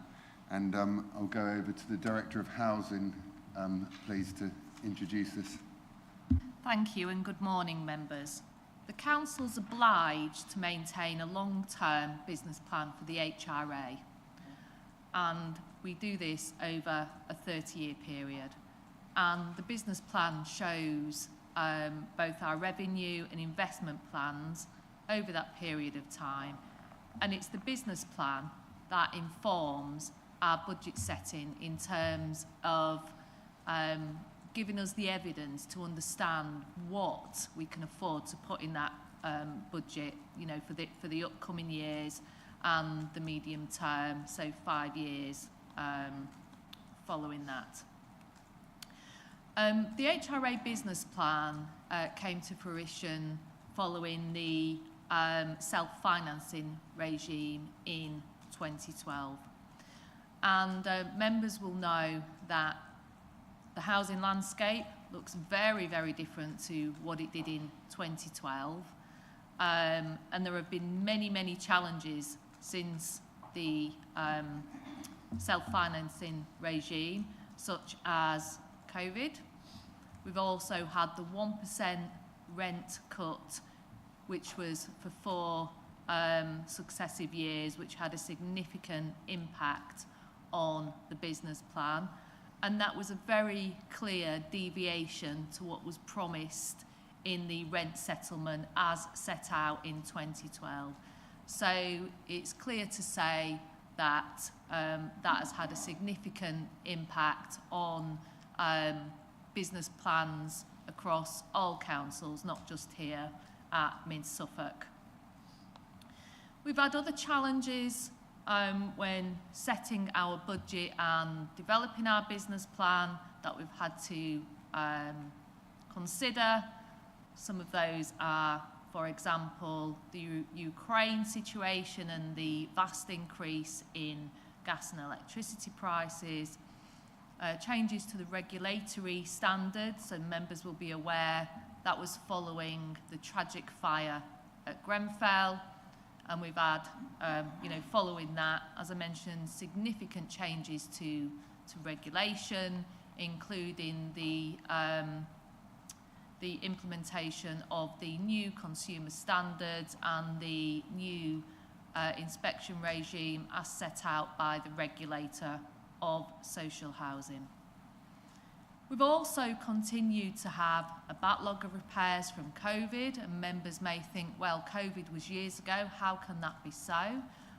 Well, if members think that, we get 11, 12, 13,000 repairs a year, if we didn't carry out those repairs, it is going to take us years to catch up. And also, it's worth mentioning that, when repairs and, in fact, planned programmes are delayed, that increases the cost of your repairs budget because, of course, the state of the properties get worse.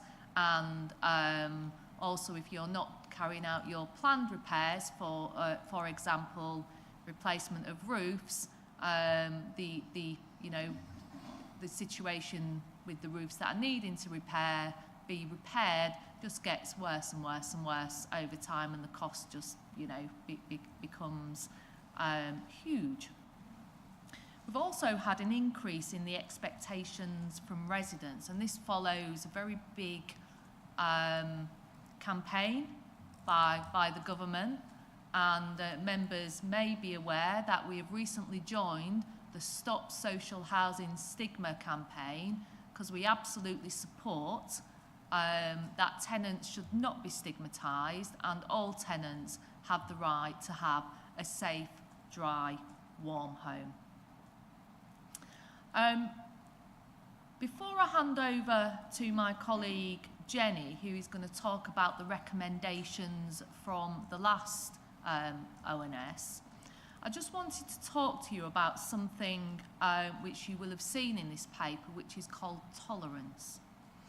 Now, tolerance is a system where councils and housing providers can increase rents above the target rent of 5% for general needs housing and 10% for sheltered housing. And you can only do this once. So rents can only ever be target plus 5%, and you would only increase that to the 5% at the point of a relet. So it's worth giving you some history on this, because my research tells me that councils aren't very aware of the ability to use tolerance in rents. And during the times of stock transfers, so where councils transferred their stock to housing associations, the government actively encouraged housing associations to charge target plus tolerance. The reason they did that was because that would mean that the valuation of the properties was higher, and that would mean that government would be able to write off less debt from councils. So housing associations paid X for the housing stock. If the value of that was higher and the council still had debt from the HRA, the government had to write that debt off. And the lower that debt, of course, it was more beneficial for the government because they had less debt to write off. So housing associations have been using tolerance for years and years. You have to have good reason to charge tolerance. You can't just introduce it because you feel, that we need more rent. So what I did when I introduced this concept to Cabinet is I undertook work with Trowers and Hamlins, who are a well-known legal organisation who deal a lot with the housing sector. And I put forward my rationale for increasing rents by tolerance, and that included the fact that we are rural, that we've got significant challenges with the state of our stock in terms of the repairs needed. Also, we've got a lot higher than average off-grid properties. So Trowers agreed that that was more than just reason to increase tolerance. And when we carried out some tentative calculations on what that would mean for the council, what we did is we looked at all our lettings and looked at the figures combined over both councils. That would bring in an extra £25 million over the period of the business plan, which, as you can imagine, gives us some some extra revenue to spend on our properties. And also it's worth at this point letting members know that our stock condition data is now in, and we've got 90% of our data in. Our figures of properties which are non-decent are unfortunately higher than have been reported in previous years, and we've got about 11% of our stock which is non-decent. So now more than ever is the need to raise as much income as we can as a council to carry out repairs and planned works to our properties to give our tenants the future they need and the safety and security they need in their properties. So what I'm going to do now is I'm going to hand over to my colleague Jenny, who's going to go through the recommendations from our last meeting. I'm then going to talk to you about some benchmarking data, which was also one of the recommendations, and then following that, I'll hand you over to my colleague Melissa, who'll go through some of the figures. So Jenny, over to you. Hi, so I just wanted to take you through, following the request from the last briefing, So I've just listed out everything. I hope I've captured everything that you mentioned in the last briefing. So firstly, we had future budget scrutiny of the loans. So that will be included in the Treasury strategy in February. But it's also, we also have a lot of detail within the business plan, which I'm happy to take anyone through. Secondly, information on higher spend areas. We've included details of the R&M spend in the budget workshops, and we will also include some more details in the final budget papers. With regards to spend age ratio for the 10 years versus 50 years, unfortunately this is not data we have at the moment. However, once we've got the full stock condition data, we will be able to provide those costs looking forwards. So we'll be able to tell you what we're expecting to spend on those different aged properties. With regards to are our properties insured? Yes, they are. Average age of the properties in Mid-Suffolk is 57 years, so the average build date is 1967. Do we sell our houses at the full year, the 5 year, do we sell our houses at the full market rate, which we're allowed to sell up to 5 per year? We don't currently, we do sell the odd one, but that's something that we might look into once we've got the full stock condition survey. For example, if we find some listed buildings with very high maintenance costs, we might find we would be better off selling those properties. Then on to, do we charge public realm for access? No, that's not something we currently do, but might want to look into in the future. What is the value of all our houses? So that's 282 million for Mid-Suffolk. What can you just repeat that? I didn't hear it. Sorry, it's 282 million for Mid-Suffolk. And so these valuations are based on the market value of our stock at 31st of March 2024 and discounted by 62% to reflect that stock is social housing with sitting tenants. An honest answer on when we go bust, well, that's currently 2026, 27, but this may reduce once we've got the final budget in, because we're still doing some last minute tweaks on the budget, so you might find that that's changed a little next month. Moving on to, are there any innovative solutions that other councils have used?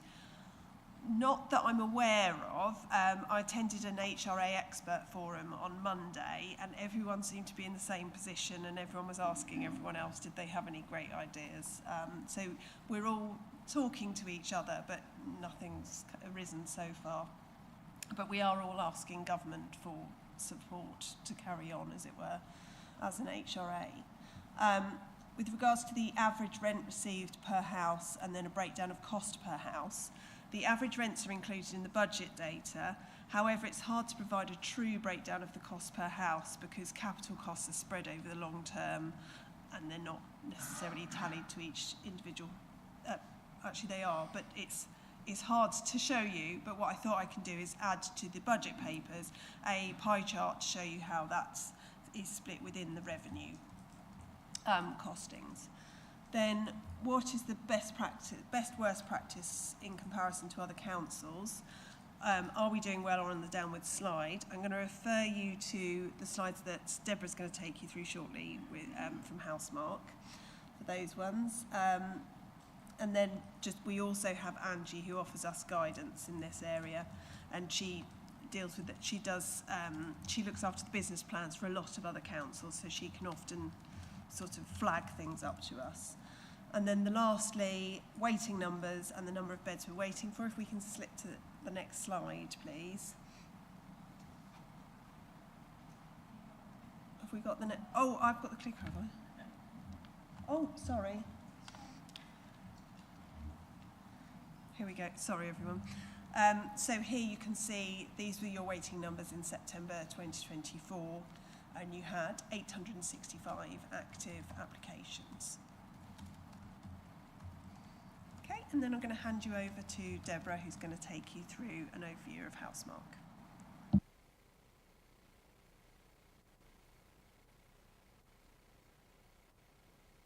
Before I take you through Housemark, I just wanted to give you some positive news.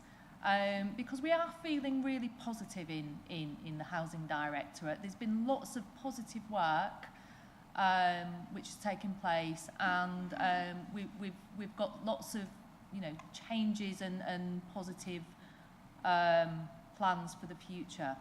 But firstly, just in case you haven't picked it out of the report, we have committed an extra £1 million to repairs for the next year. We've also committed an extra £100,000 for aids and adaptations. And we've also doubled the commitment to spend on roofing in years 2 and 3 in our business plan. So those are some really positive aspects for you. So I'm not going to go through every slide here, so you'll see that I'm clicking. Oh, hang on. I have a technical.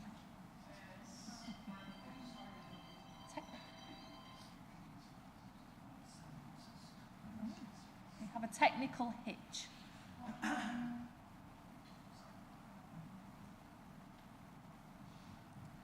So I'm not going to take you through every slide on here because there's 40. Possibly have that made as a presentation or something so that we can, it's quite tricky to read. Sorry members, there's a technical issue with the computer at the moment where it's forcing the slide to go back. So I think this is as big as we can make it at the moment.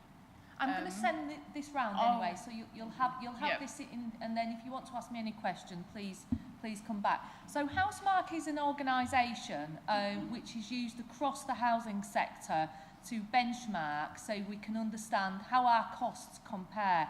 And what we do is we work within a benchmark group of similar sized councils, so we know that we're comparing apples for apples, if you like. So they also look at value for money, they do service design consultancy, so they do a raft of things, but we mostly use them for our benchmarking. We've got a really good team in housing, so we don't tend to need to go out and get consultancy because we can do a lot of what we need in-house. So let's just look at the data source. So the source for the data that I'm going to show you today, as you can see there, bit of a mix. We've got financial statements, we've got end of year performance data, satisfaction surveys, etc. I've talked a little bit about that, about the operating environment. Now this is really interesting, and this is sector-wide, so this is not specific to Mid Suffolk Council, but you can see here some of the changes in the landscape which I was talking about earlier, translating into, across the sector. Just in terms of, a third of landlords are still grappling with repairs backlogs. We've got a 15% percentage point decline in perception. So, people are 15% less happy, if you like, with housing across the sector.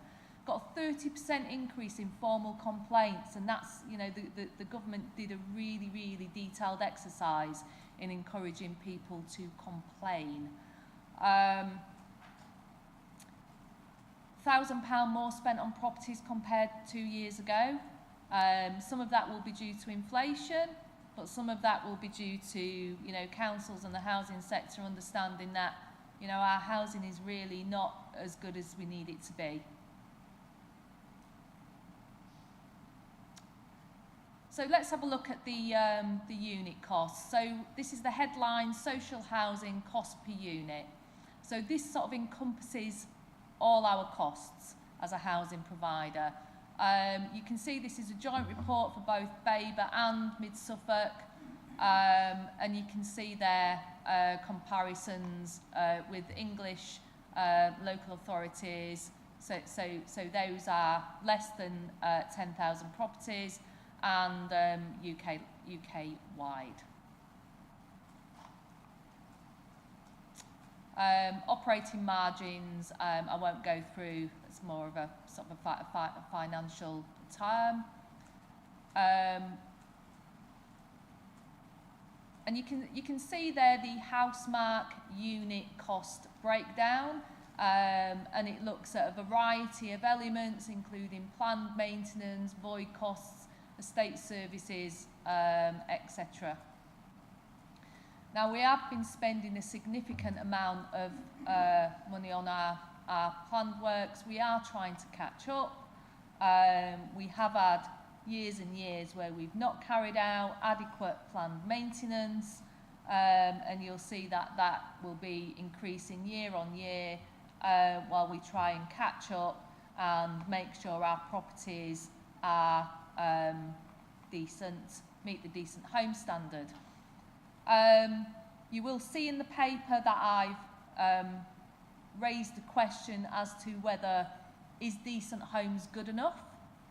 So a home is classed as non-decent if 3 or more elements need replacing. And those elements, for example, would be kitchen, bathroom, rewire, central heating. Now, my view is that's just not good enough.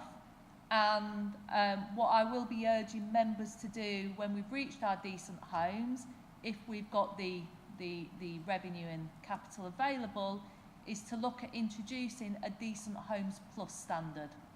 So we can, raise the bar and go over and above the basic.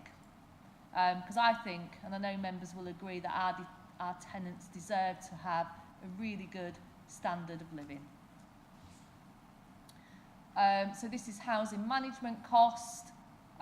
We are currently looking at our housing management, and we're looking at how our housing management is funded, and where our HRA rents are currently going. We've got a substantial sum going into housing solutions. We do need to change that, and we'll be doing that exercise in January, so we're going to be looking at our staffing and our apportionments. Given the changes in regulations and the need for us to really get our feet on the ground and provide those services to tenants, we need to carry out quite a significant review. Won't necessarily go over that one. As I said, you will get this in detail.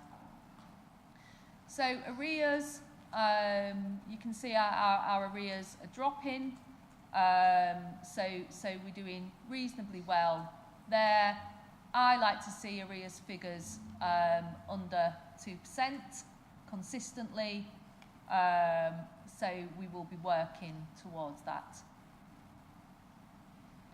Voids, you can see our percentage of dwellings vacant but available to let. What this means is the property is waiting for the tenant to move in, or is waiting for that property to be allocated, is really good.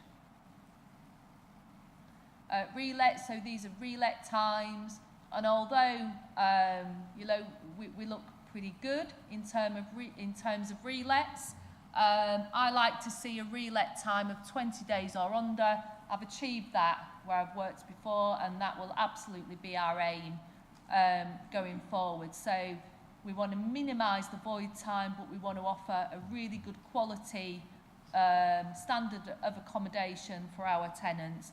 We're introducing a new void standard at the moment, so that's been worked through. Again, average relet times, and the reason these look significantly higher is because in this one we've included some really long-term voids. So these are voids that have been vacant for a good few years because we had to carry out significant works on them. So this when you add those in, it really does skew the figures. Building safety.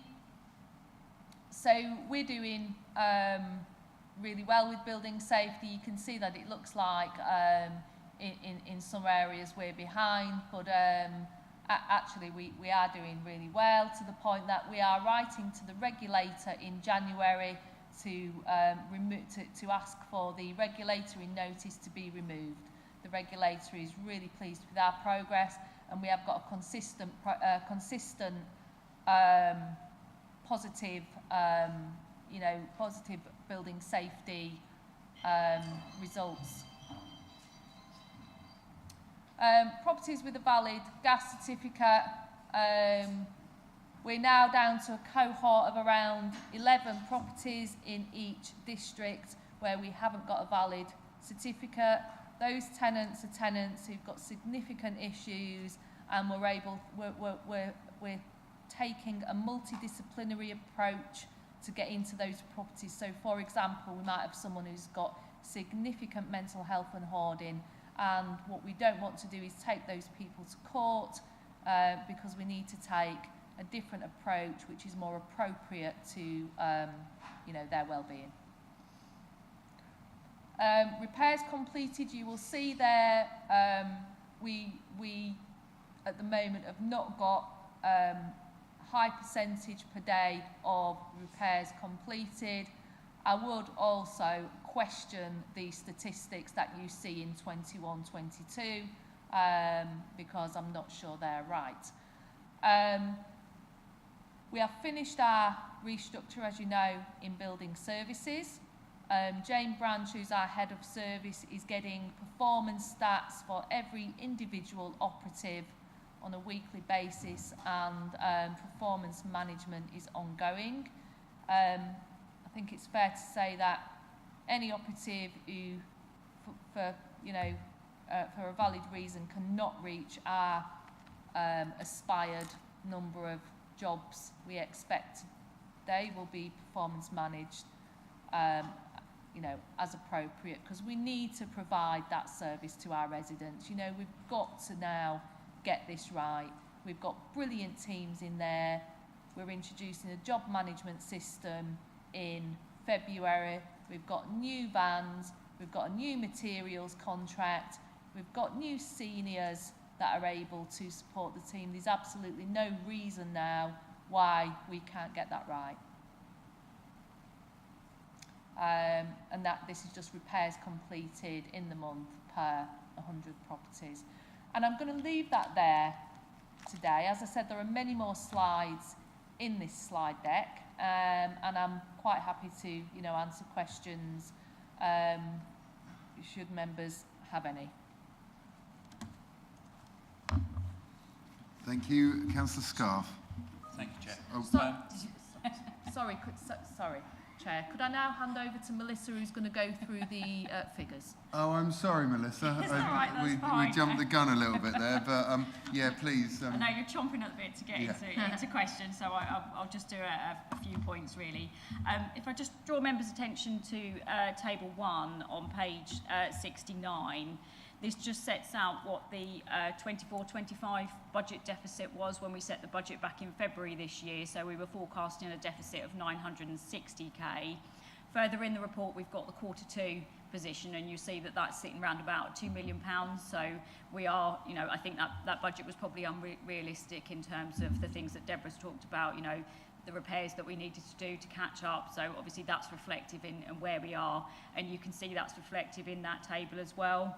So the number that stands out is the repairs and maintenance contracted services, an increase of nearly 1.7 million to do those catch-up works.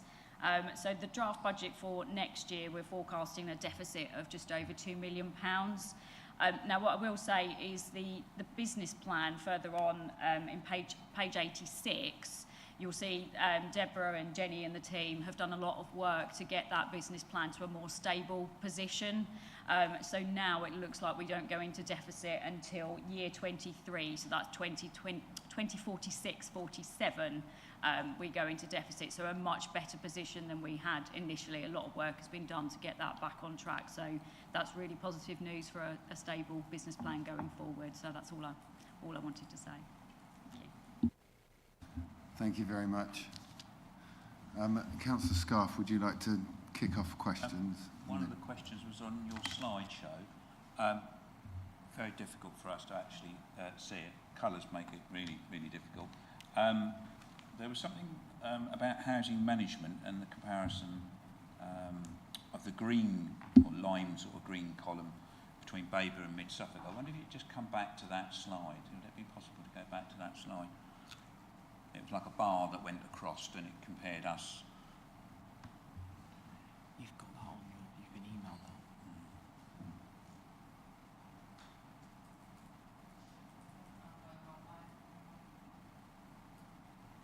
I was going to ask questions on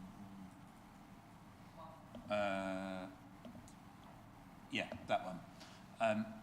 So the generic housing management cost for Babergh is marginally less than for Mid Suffolk. Bearing in mind Babergh has more houses, why is that?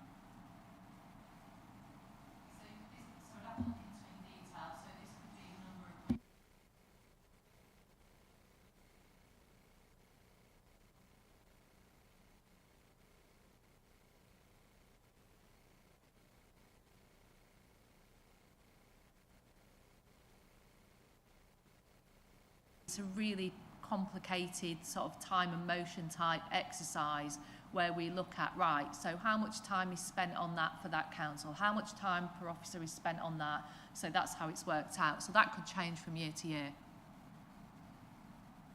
Thank you for that, because it just looked to me that it was the wrong way. It was the wrong way round, but you've now explained that. Yeah, okay. Do you have some other questions if we're on general questions now, are we, Chair? Yes, please. If you go with your questions, and then we'll go over to Councillor Patchett after that, and then Councillor Mansell, Councillor Piper. Page 73, which is the budget assumptions that we've made. A couple of questions on those. A water charge increase of £2.28 per week or £9.87 per month. Bearing in mind that Ofwat has now indicated that bills are going to substantially rise above what they actually forecast they were going to rise earlier in the year, is this budget assumption sufficient, or will this change before the final budget?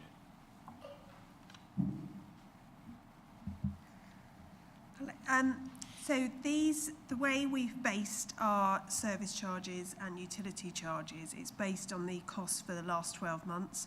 So it's from October 24 to September, October 23, sorry, to September 24.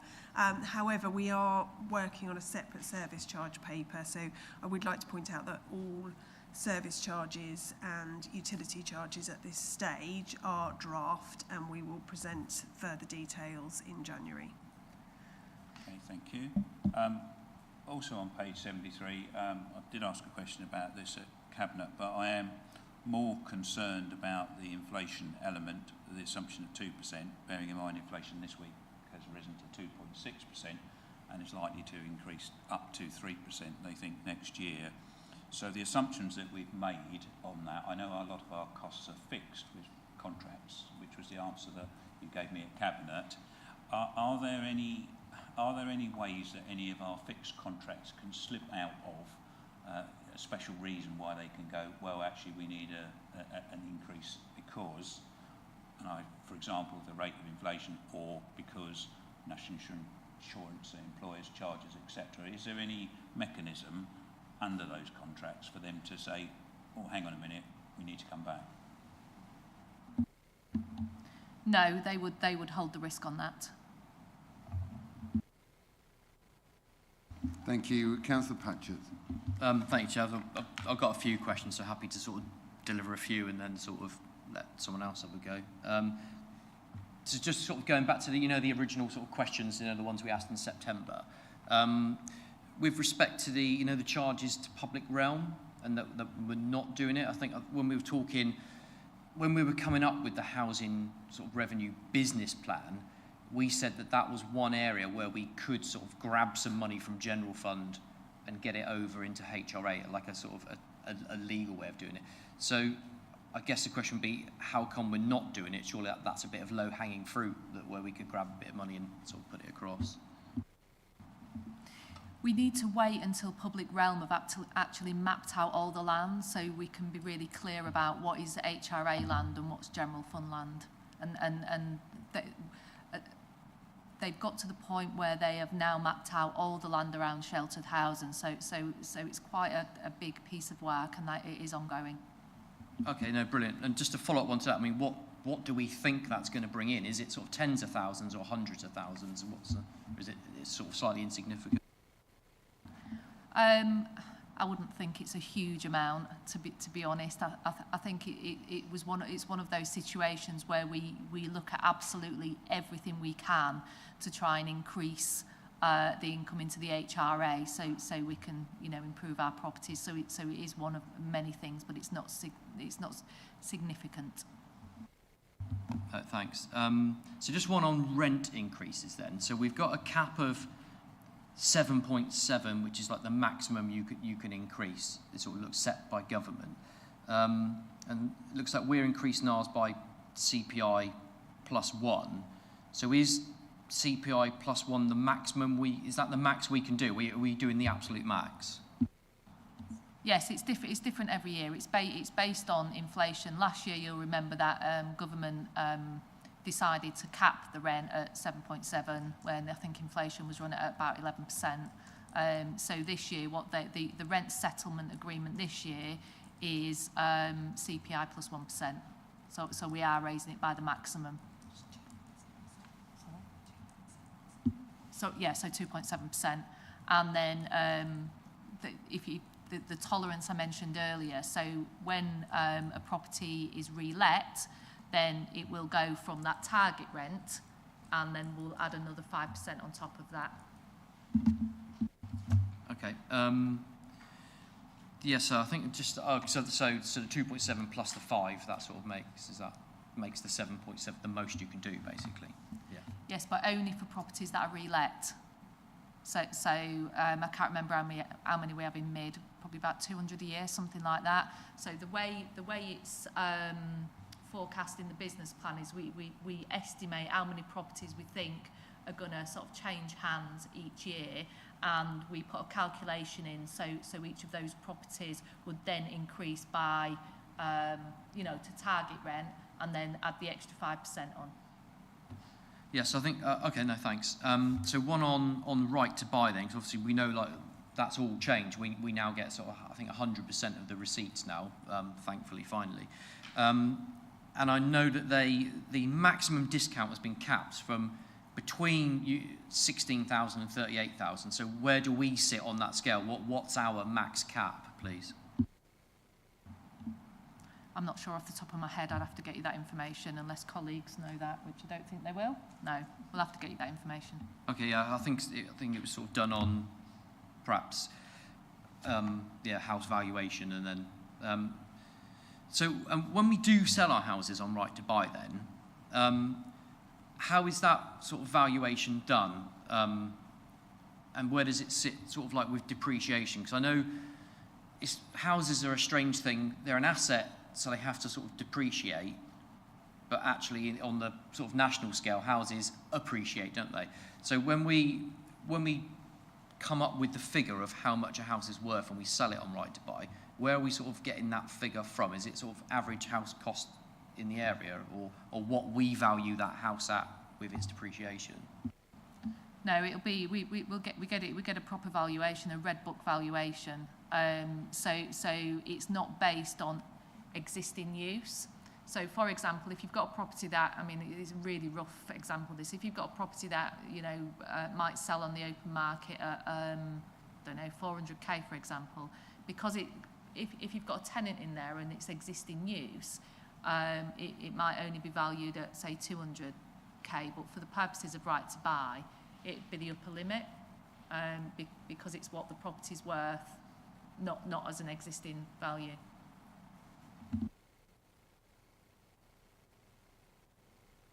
Okay, thank you. Councillor Mansell. Thank you. First of all, can I thank you for having such clear tables in your report, because it sort of summarises things for me really, really nicely. But on one of those tables, I'm just trying to find the right one because I'm flicking between 3 and 4. It's table 5, where you've got like a summary of what the changes are going to be, and it's really good that you've got percentages for some of them, but where we come to the service charge, sheltered service charge, the heating charge, the water charge, we've just got a figure without a percentage. Now, sheltered service charge of increase of 9.71 per week sounds quite high, but I don't know what it is now, so it would be really nice to have that as a percentage. But anyway, you can sort that out for later. And also, I wasn't quite sure what utilities were if they weren't heating and water. So maybe that can be clarified. But what I really wanted to ask about was voids. Now, ever since I've been on this council, void times have been an issue. And I do remember having a conversation with you, Deborah, ages ago in the previous administration about voids. And I think it's wonderful that we're still working towards a low void rate. But I notice in the tables that we're making an assumption that we're going to have £38,000 increase to the expected void rates in the top line of table 2B. And I also note that we're having a contracted out void service. And is that going to enable us to get down to that lower void level in the long term? And if so, you know, presumably you've decided that it's expedient to outsource that. So what are your, you know, do you expect to get down to your target void rate in a sooner period of time? It's very difficult to put a time limit on these things, but I'll give you a time limit because I like a challenge. So it'll take us about 18 months to get it all right. And I think that's the same across building services. You know, to get it where we want it to be, it's 18 months to 2 years. In terms of your other question, service charge, we've actually got a service charge paper, which is coming to Cabinet in January, I believe. Yes, so that is going to be a lot more detailed than you've got in here. So it you know, be really good to sort of wait and view that paper. I mean, it's also worth saying on the service charge that we don't currently fully recover cost, and that's quite a significant issue, because what that means is some of our rent that we get across the district is being used to subsidise you know, those that are living in sheltered housing, for example, and those that are living in flats, because those people are not paying the full service charge. So we're going to have to get to a point where we recover costs. Now, there's exercises to do before we get there, such as reviewing, you know, the services we offer and how we offer in value for money. But in terms of what is the other utilities, I'm just going to ask Jenny, because I don't know. Jenny, do you know? Sorry, I was just...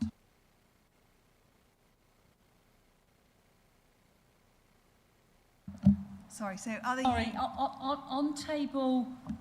where is it? It's the one with the figures on. On table 2B... No, is it 2B? No, it's not 2B. It's table 5. You've got heating charge, water charge. You've also got utilities, and I just wonder what the utilities are if they're not heating and water.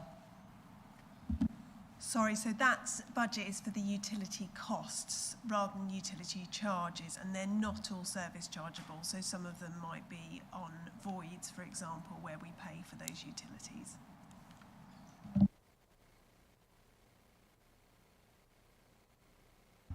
Thank you. Councillor Piper. Thanks, Chair. I'm just looking at the table 2A, the budget summary. So you know the cost there with repair and the maintenance of buildings. Are those costs, is that all in-house, or is there some subcontractors in there as well? So it's a mix. So it's predominantly our internal repairs and maintenance service. But because we've really struggled over the last 18 months, you know, with the backlog, we have had contract cost in there as well. Now, moving forward, the way we've structured the service is in the repairs and maintenance service, because we don't call it building services anymore, because building services is synonymous with bad service. So we split the two services off. But we've got our DLO, our tradespeople who carry out the majority of the work.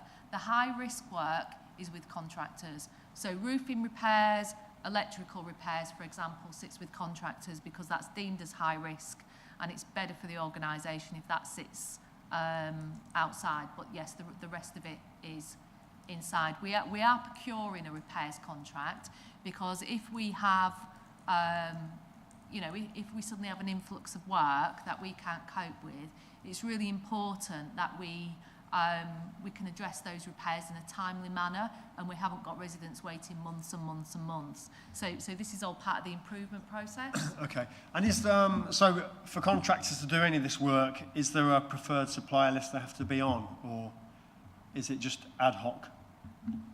We go through now a really stringent procurement exercise. Jane Branch, who is our head of service, has largely worked in the commercial sector and is excellent at writing very detailed contracts that include service credit points for service failures, KPIs, and we've also now got contract managers who have regular, so weekly in some cases, contract meetings with those contractors. So we will not tolerate any poor performance by our contractors. And then who goes around to check the quality of the work when it's being done? Is that?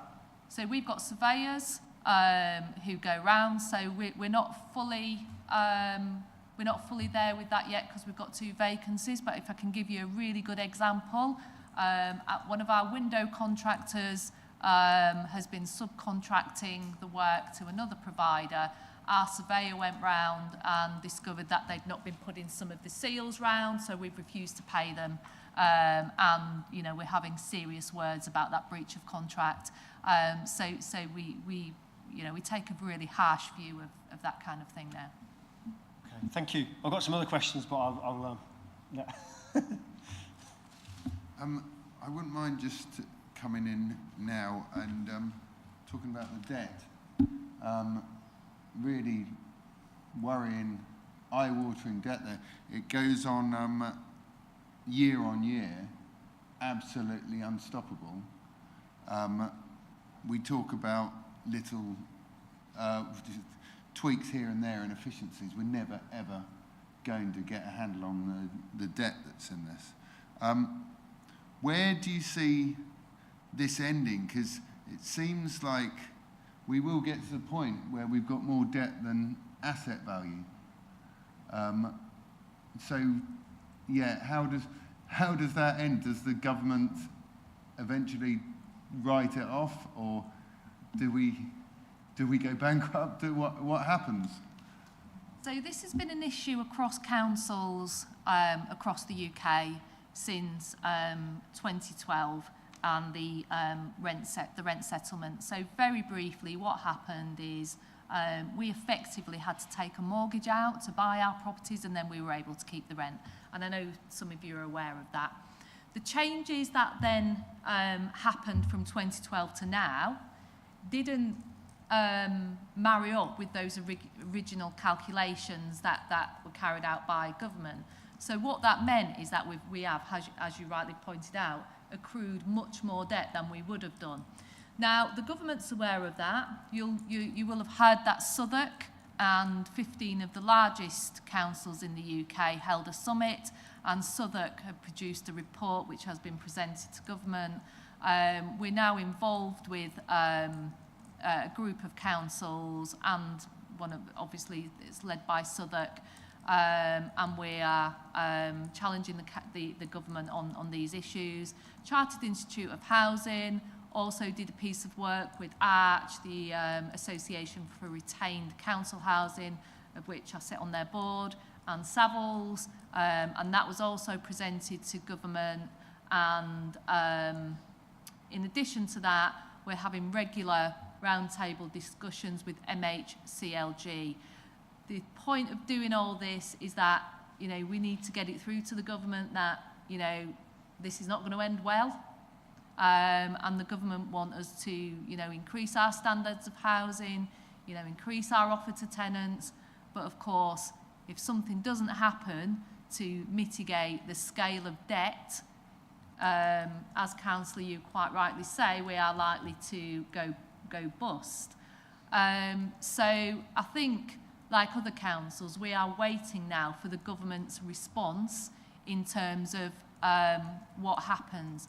Now, one of the things that used to be in play was something called convergence. And convergence is something that was increased in 2002. And what that means is the government did this exercise in 1999 on all social housing. They looked at local earnings, they looked at variances in values, all that kind of thing. And then they had a methodology for a calculation as to what your rent should be. And then they gave, they said, they were going to give councils and housing associations 10 years to reach target rent. So the way that worked is when you did rent increases each year, it was RPI in those days. You would do RPI, for example, plus 1%, and those that weren't at target rent, you would do £2, for example. And you did that consistently until you got to target rent. The government stopped that.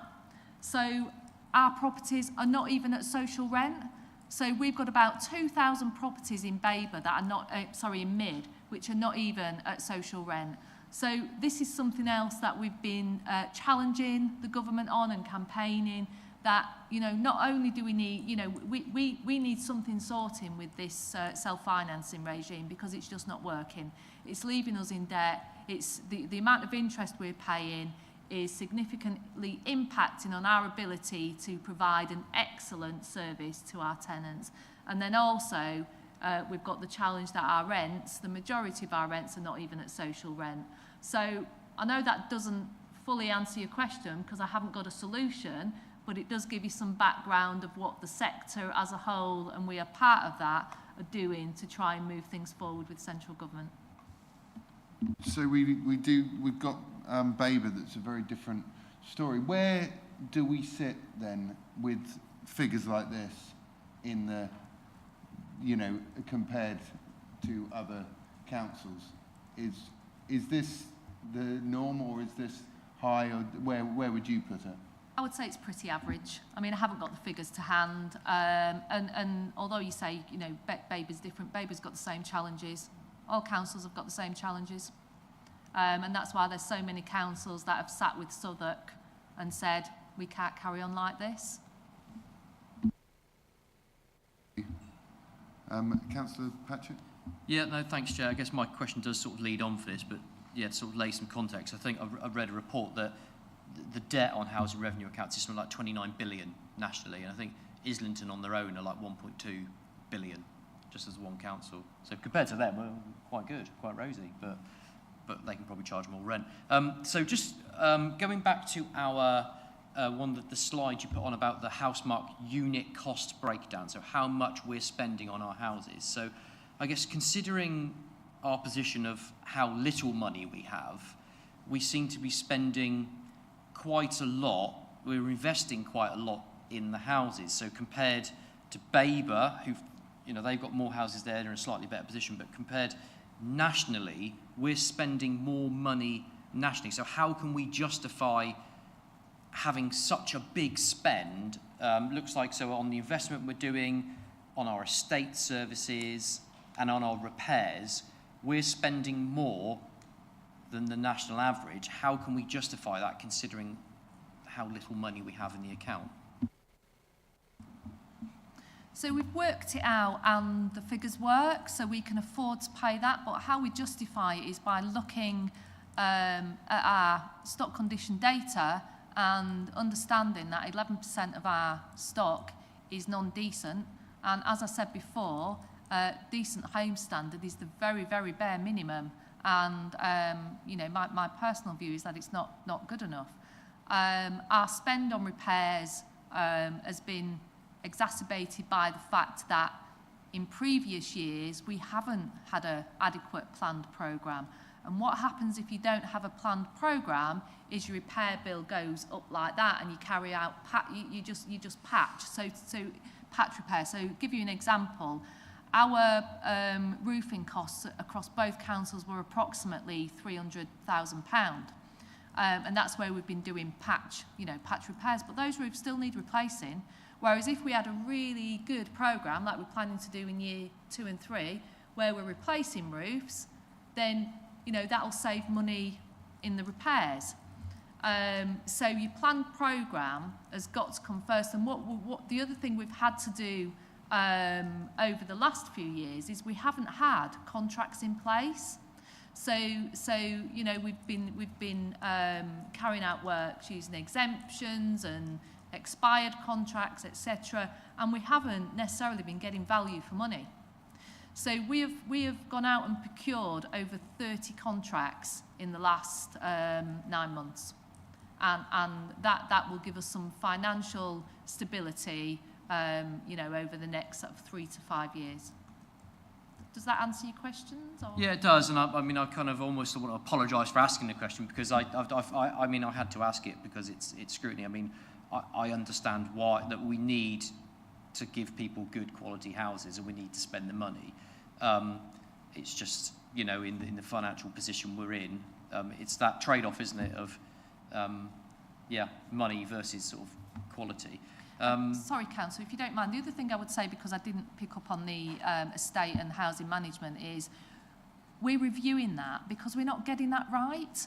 We know that we haven't got enough feet on the ground. We know there are vulnerable tenants out there who we're not reaching. And we know that because when we look at the last 30 major voids that have come into us, they've cost us, on average, £33,000 each. And we're not talking about structural issues here. We're just talking about damage, neglect, not looking after it. So that tells me, you know, that we are not out there doing what we need to be doing. So estate management and housing management might be high, but the question I'm asking colleagues, and in fact asking myself, is, are we doing the right things? And I would suggest the answer to that is no. Actually, to be fair, I've just sort of thought of a question sort of while you were saying it, really. Just could we have maybe, so we've got on that chart, I don't know whether we can put it back up again, because I thought we might be talking about something people aren't sort of seeing. The one, yeah, there you go. So could you just give us perhaps some sort of... It's not the same one, the one you're looking at. Oh yeah, the next one. Or was it previously? It's the one, so it's called Housemark Unit Cost Breakdown. So it's like what we're spending on the, there you go. Could you just maybe just give us a quick overview about what each one of those are? Because I guess to me, like the layperson, I don't really understand what's the difference between a sort of a repair and estate services. What kind of... Yeah, sure. Yeah, what kind of, I guess, what kind of activities are involved in each of those areas, just so I've sort of got it in my head so I know where we're spending the money. The central overhead, so that'll be the, you know, the cost of those central services that we pay the general fund for. Housing management will be things like tenancy management, so when we're managing ASB, for example. Maintenance management will be, now I'm going to have to guess at this one. I think that's around how we're managing the maintenance of our properties. So, for example, the planners. What's the yellow? Oh, responsive repair. So that's like, responsive repairs is sort of send and mend. So people are ringing up saying, you know, I've got a pipe leaking in the kitchen, or my electrics have broken, that kind of thing. Void work, so those are the works that we carry out to the properties when they become void. Estate services, so those are things like, you know, managing our garages, carrying out risk assessments on our estate, so we're required to do that for the insurance. Doing estate reviews, so, you know, have we got any trip and fall hazards that could be a risk for residents, going in, doing block inspections, that kind of thing. If I'm honest, we're not spending enough on that, we need to spend more on that. And then planned investment would be things like windows, roofs, insulation, so we have been running quite a big insulation programme, and electrical safety. So that's significantly higher than we would expect, because the regulations changed for the EICR checks, which are the electrical testing.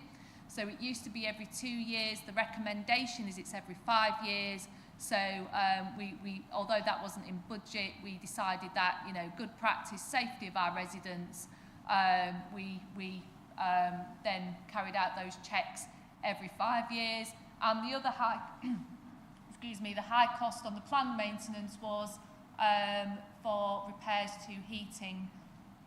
So members may remember that we had a significant issue with our contractor and we parted company, and there were jobs and you know, replacements that we had to carry out.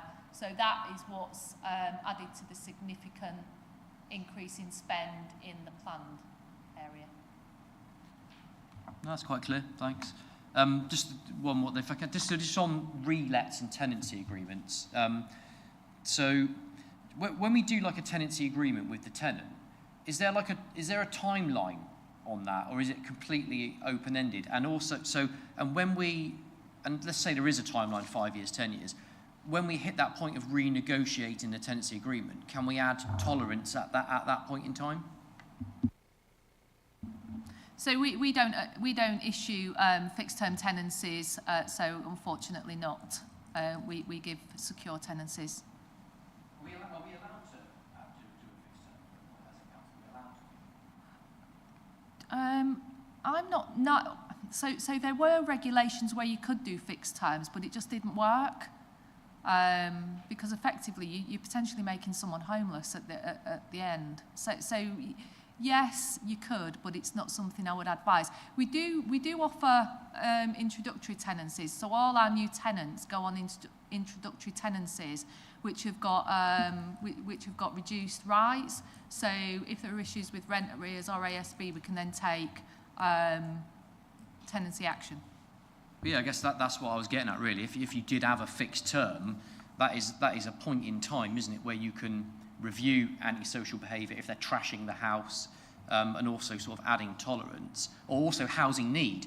If that person had a load of children that have now sort of grown up and left, but they're still sat in a 4-bedroom house, that at the end of the term, that is a good time to sort of review and say, well, actually, a 2-bedroom house is more appropriate for your needs. So I don't know whether that's something we would ever look at, is sort of go into fixed term to sort of maybe solve some of those issues. I mean, I think my advice to members on that would be, let's get all the basics right. Let's provide an excellent service, and then let's sort of move on and see what else we can do.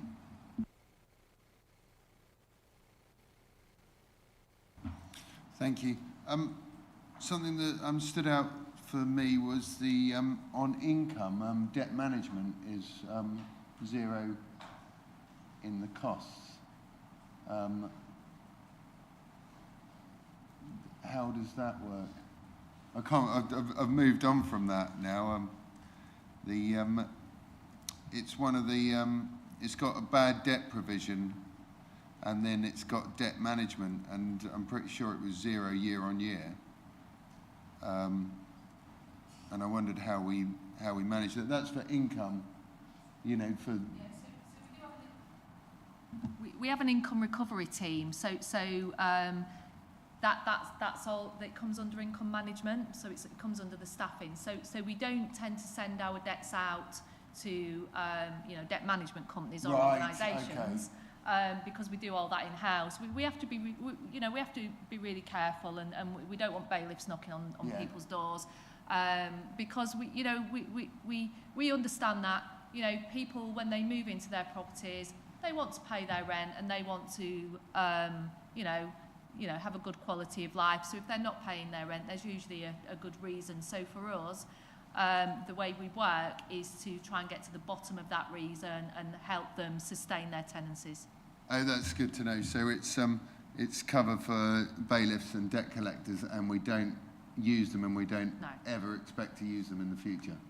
No. Perfect. Okay. Thank you. Is there any more questions from Councillor Scarf? Page 73 again.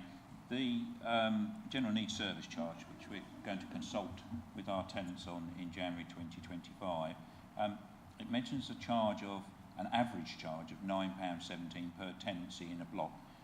Is that per week, per month, per year? Maybe you could help us with that. And how long does the consultation last on that? So the charge is per week. I don't know whether it was a month or 6 weeks. Do you know, Jenny? Consultation for service charge. I think it was a month. So we actually wrote out to everybody who was going to be impacted. Okay, so if we decide to go ahead with that, which I'm assuming we probably will, regardless of what the consultation is, because it makes sense, because we're paying out costs yet again across the estate, tenants are cross-subsidising. Will we be in a position to allow sufficient time for that to be notified as an increase before we need the statutory deadline, i.e. to affect this year's coming budget? So we have specific guidelines, so specific legislation we have to meet in terms of informing tenants, you know, what the new charges are. So of course we'll be following that, and the tenants which will be subject to a charge have already had notice of what that charge might be. They haven't had the final charge yet, but they've got an idea, because that's what we've consulted on.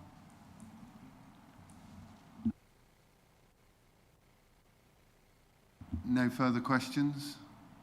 We happy to go into debate? So this is a really interesting one, because it's I think there's absolutely two sides to this. There's the management that we're doing for our tenants, which I think is good, and we're looking. It's a very caring, very smart way of doing it. And there's the financial pressures on the HRA, rising costs, not being able to get that income growth, policy that's just completely wrong for what we're trying to do. We've got inflation, we've got more maintenance costs, we've got expenses everywhere, and they're always going to go up higher than the income. There's no way of stopping that. It's almost impossible. It's very depressing to look at this and think there's no way we could build a council house. You know, it just won't allow for that, when everything is telling us that's the way, that's what we need to do. We need to move forward. The government's saying this is the key: more council housing, growth in housing and everything. And this makes it impossible to do that. But the management side of things, and this paper, I think is really good. We're actually looking at things like roofing as, let's repair the roof. Let's not keep going up there, fixing the odd bit, keeping the rain in for 6 months and then going back again. Let's treat it like it's an investment that for the long term. And it's just the HRA doesn't work. It's very well managed. I think we do the right thing for residents. It just doesn't work, and it's so depressing to go through it year on year. But we've discussed a few things that I think might be recommendations, but I'll wait for them to come up in here. I do wonder if we talked about water bills going up, as utility bills. You do wonder whether, if we looked at those service charges and things quarterly, whether we could stay more on top of them. But the amount of work that might bring in might cancel out the gain on it. But it was just one thing that came to mind. Yeah, it's I'll go to the committee, and we'll debate on it, and we'll try and pull out some recommendations. Councillor Scarf. Thank you, Chair. Yeah, well, I think firstly we should recognise the enormous strides that have been made by our housing department as a council. If you go back into perhaps the last 4-year term, councillors were really not aware of the kind of issues that you faced, and the fact that things like the repairs were so far behind, voids, etc., etc. So I think today we have a lot more information than we did maybe 3 years ago, and certainly 5 or 6 years ago, and so we can see some of the challenges that they face. But I think we must recognise the enormous improvements and the aim at further improvement that the department's trying to make. As you say, the HRA is a busted model, but we do need to move towards, to my mind, towards a professional, more perhaps commercial way of managing our housing, which other providers might have been better at, and we are moving towards that. So I think that's really good.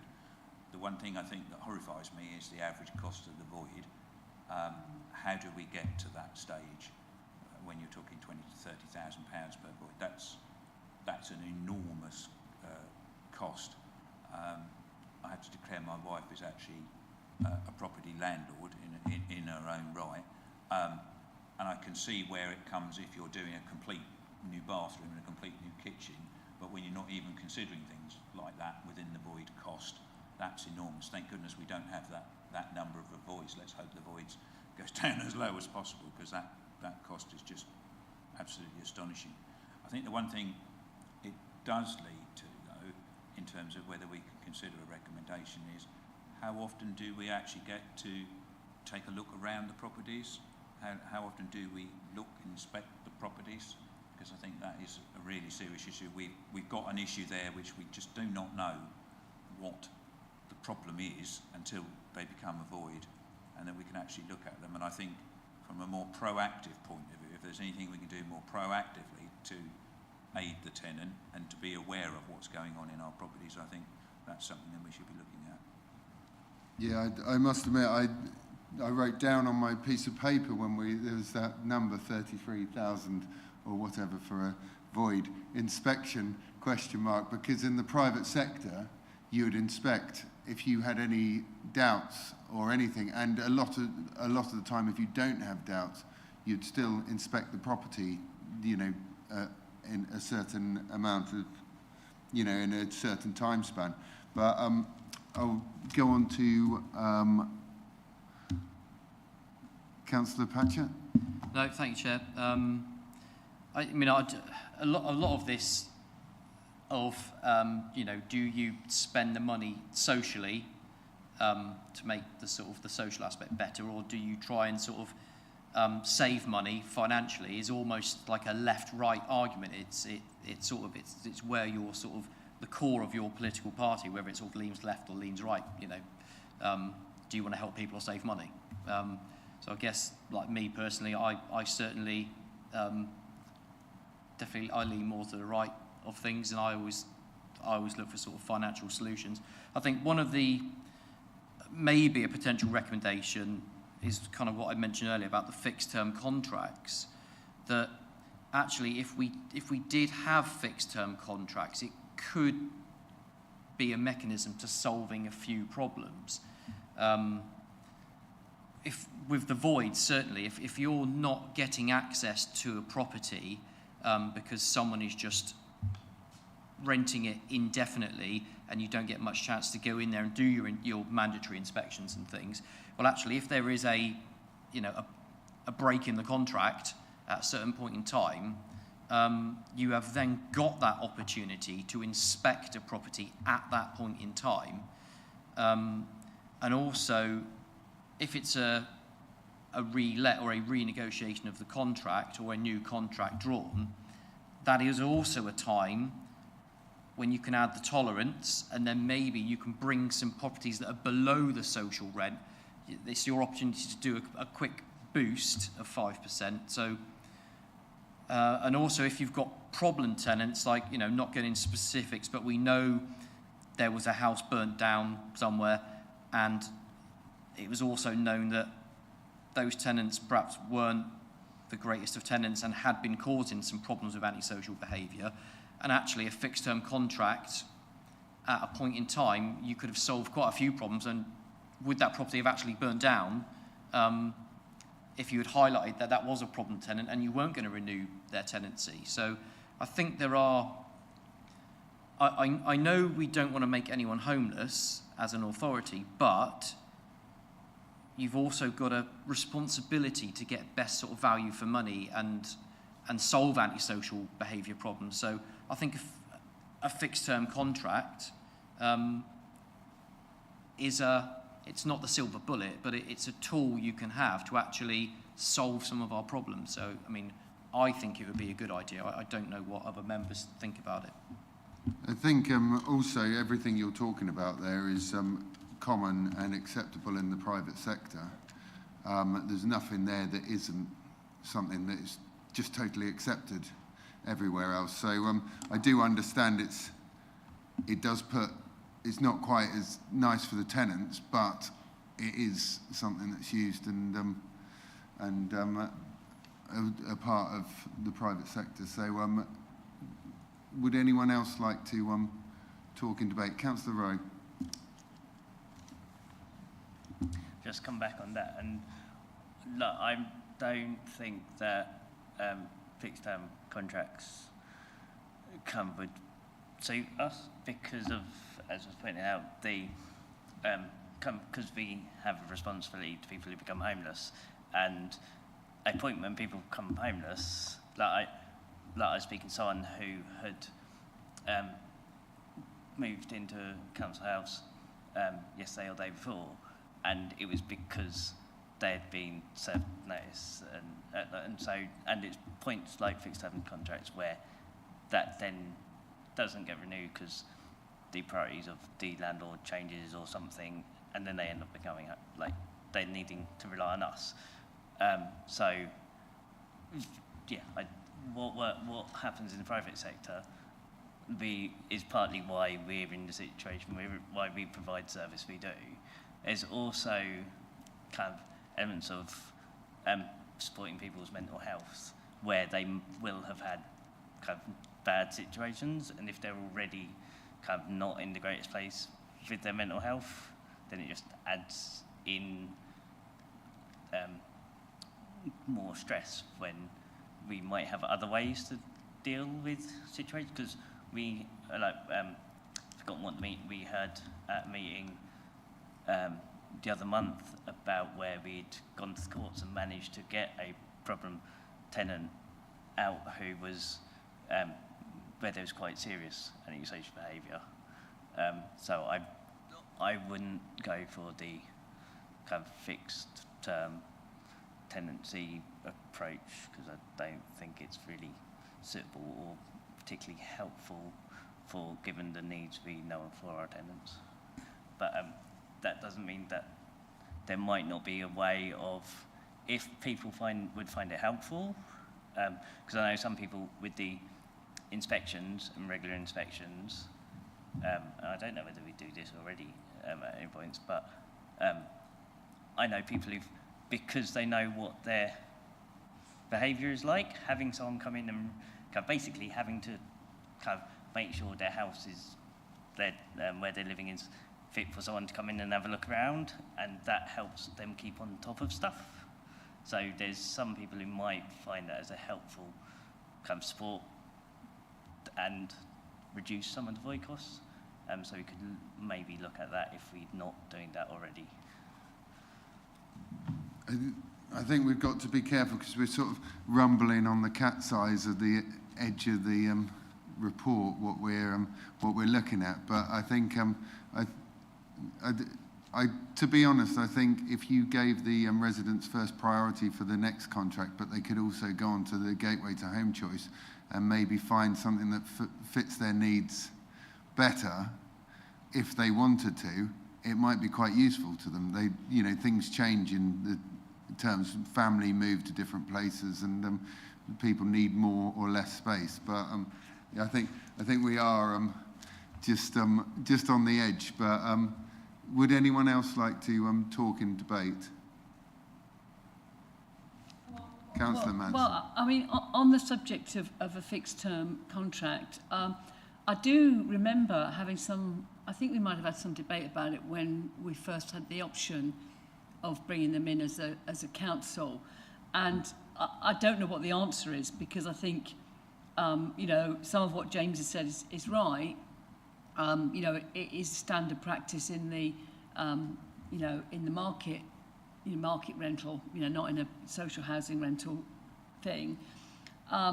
And there are clearly a lot of tenants are in affordable housing because they had a need at a specific point in time, and that if they had a fixed term contract, they would maybe have to move on. I mean, you've just said they get sort of first dibs if it was up for contract, but then again, you could almost argue, well, if they no longer are in a priority situation, should that house go to somebody else? And then you've got this big dilemma, as Councillor Rowe has said, that then somebody might become homeless.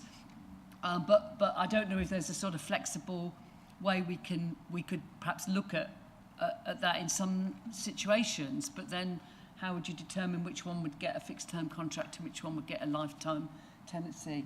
I think it's a very difficult point.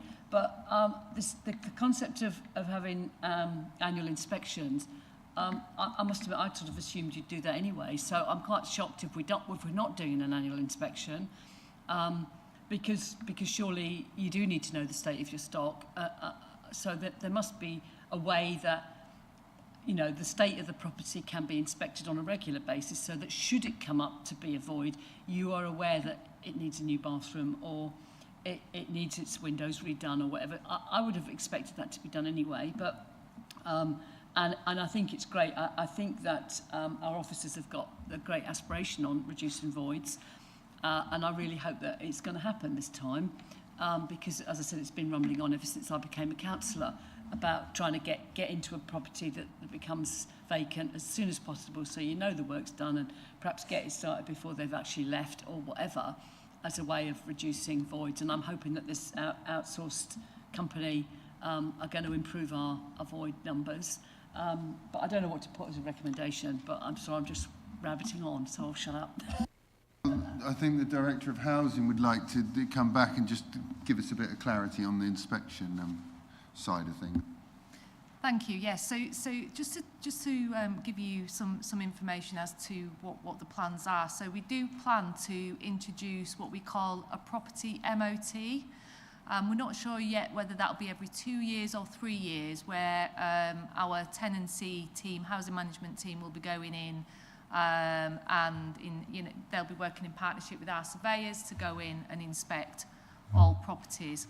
What we're also doing is, following the completion of our stock condition survey, which, as I've said, is now at 90%, we will be taking a risk-based approach going forward. So every property will receive a stock condition survey every 5 years. However, so most of them have been done, so 90% have been done.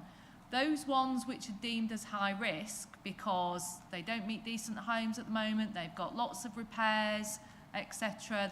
Maybe they're listed buildings, whatever it may be. We will be starting that process from day one again, from the in the new year.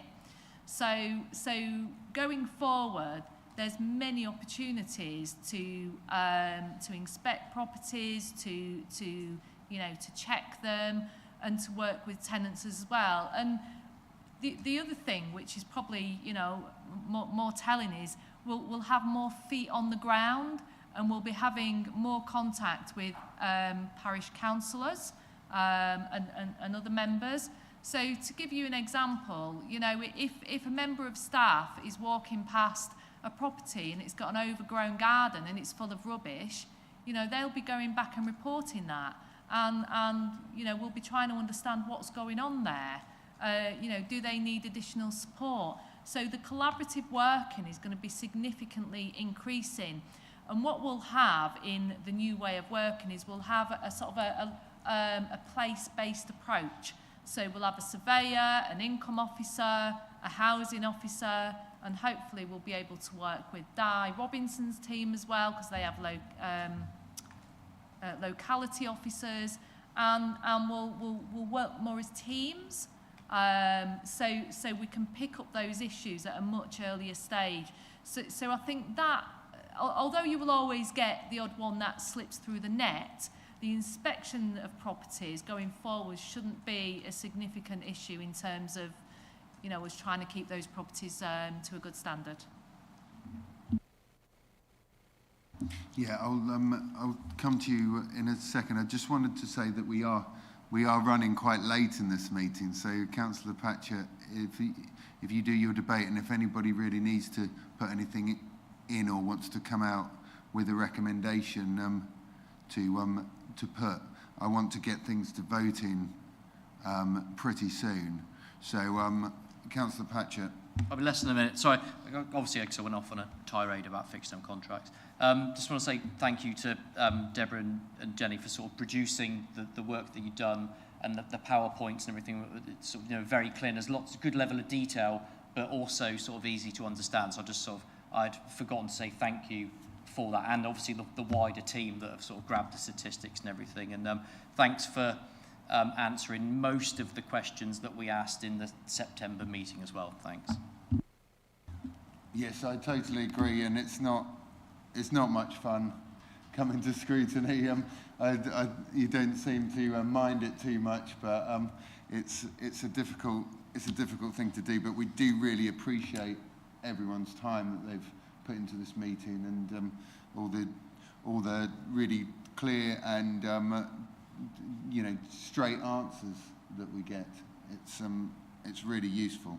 So, are there any recommendations people have got that they want to put forward? Because we did talk about inspection, fixed-term contracts and rent appraisals, but we've also heard quite a few reasons why they're not necessarily what we're looking for. We don't. We can put those to the vote and just see how the committee feel about it. If anyone feels like they need, does anyone want to? I mean, I still do believe that fixed-term contracts, probably a much longer contract than what you would have in a private rent, but it's not. I don't think it's an unreasonable thing to have. I mean, you have it. It's standard practice in private rent and has been around for hundreds of years to have a contract. And I think a lot of the problems that we have are because we don't have these contracts. We don't review it. We don't go into the houses as often as they do in private. We don't review the contracts, and hence why some of the rents are too low, hence why some of the houses are trashed when it comes to the end of the tenancy, hence why we've got people waiting for certain types of houses whilst we've got one person sat in a 3-bedroom house. The reasons we have all those things is because we don't have the contracts. So I think I feel a solution to some of our problems could be having a contract. And the terms could relate to certain times of life that you need a bigger house, down to when they're fairly uniform. They obviously change in some cases, but you can always have exceptionals and first refusal. Councillor Mansell. Well, I was just going to try and turn that into a sort of proposal, a recommendation to consider some sort of fixed-term tenancy, not a short fixed-term tenancy, but whether that can be taken into consideration as a way to manage the tenancies more appropriately. Yeah. Should we do a hands-up vote for if that is an acceptable sort of terminology? So put your hands up if you think that should be included in the recommendations. Right, so that's 5 for and 1 against. Inspections, we've heard that there are inspections, but do we want to, as a committee, make a recommendation that we feel like inspections should be used to look at housing stock and conditions? Sorry, if you don't mind me. It appears that they are being done, but whether it's actually in this report or not, I'm not sure. So, it's not really in the scope of this report, is it? Is it part of the scope of the report? It is probably outside. But also, if it's happening anyway, do we need to refer to it, or do we just need to comment that we understand that more regular inspections are happening? Does anyone feel strongly that it should be voted on to ask for inspections. I suppose it actually is in the surplus report because it could mitigate some of the costs, couldn't it? Yeah. Does anybody, if anyone says yes, I'll take this to the vote. If not, I mean, could we say that the committee recognises the need for increased inspection, something like that? Okay. Yeah, that's a good one. Yeah. So we'll vote on that. So who's in favour of putting that as a recommendation? So that's 5 again, 4, 1 against. Rent appraisals, that could be added onto the fixed term contract, but I don't know. I haven't really got anything too clear on rent appraisals, but we did talk about it quite a lot.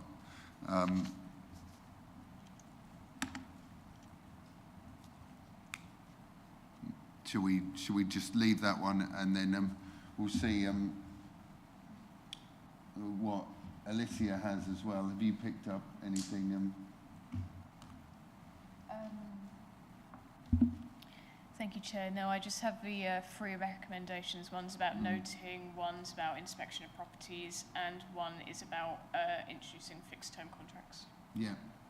So which I can read for the should we read all the recommendations now and vote on block? Yeah. That's fine. Thank you, Chair. As I say, I have 3 recommendations noted down.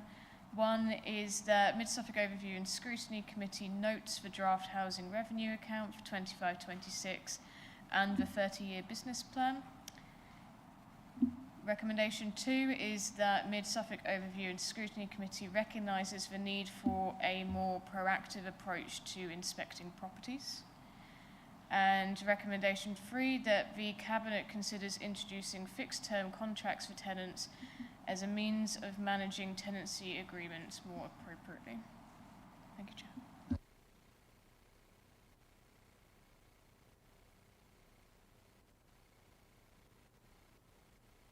Councillor Piper and Councillor Patcher, I'll take as a seconder. Thank you, Chair. Give me 1 second.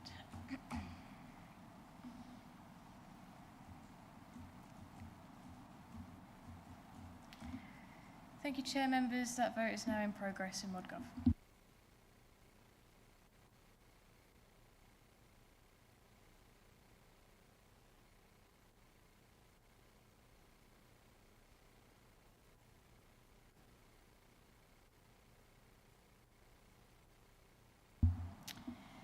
Thank you, Chair. That makes 5 votes for and 1 against. So that's carried. Thank you.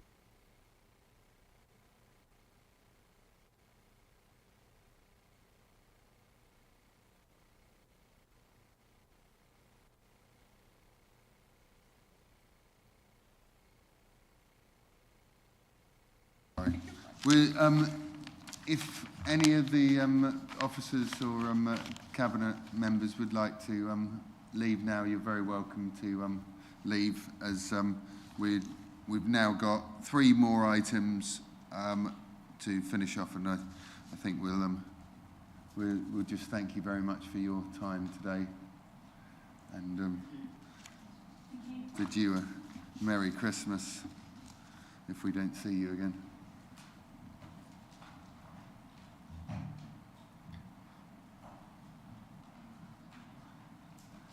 So now we'll go on to the item 9, the forthcoming decisions list.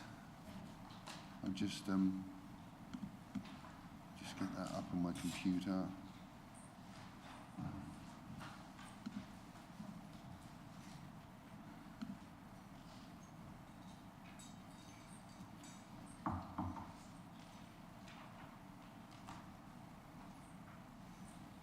I can't find it.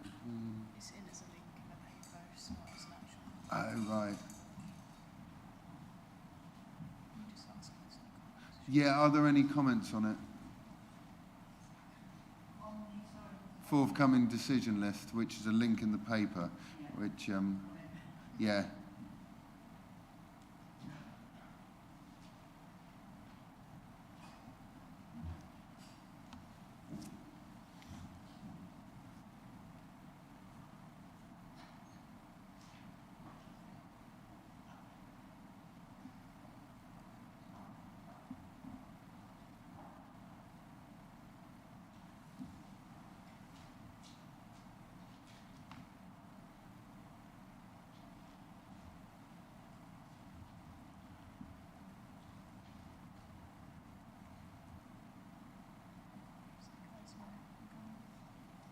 Yeah, has everyone had enough time to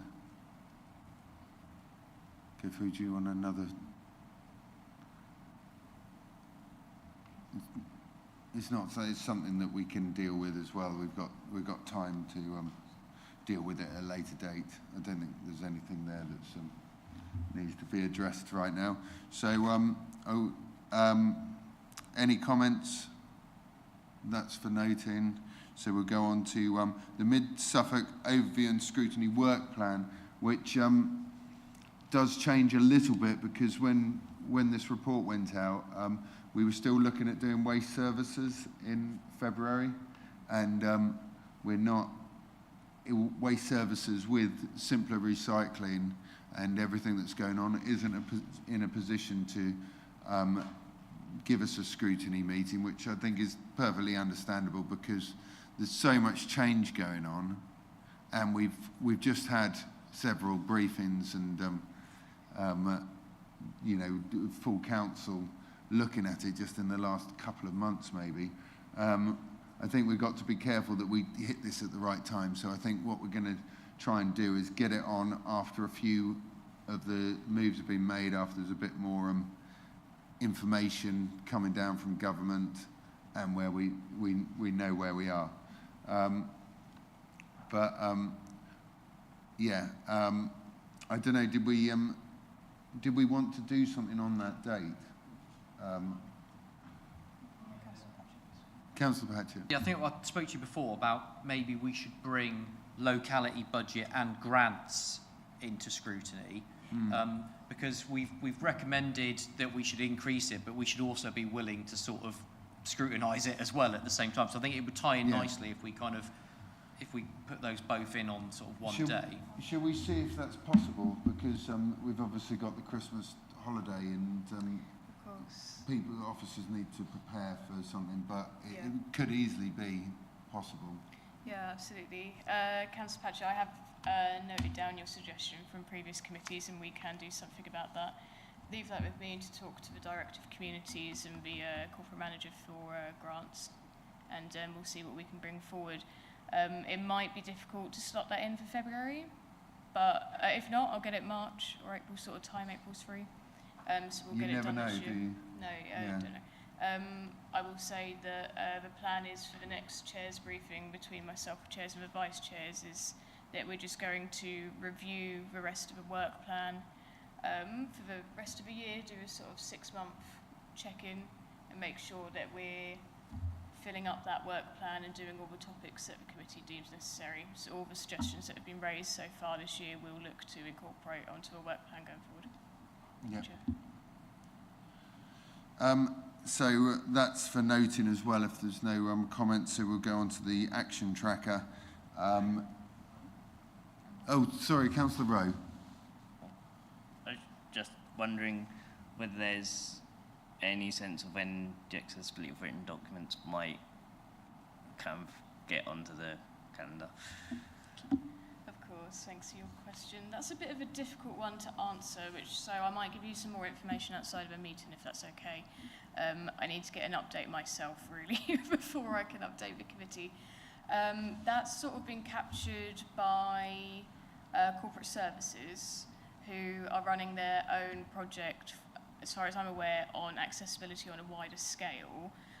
I'm also told that accessibility is a priority that's been identified by the administration, but that also involves a conversation that I would have to have, or the chair would have to have, with Councillor Mellon as the leader to see where that priority falls within the overall scope of what the councils want to do.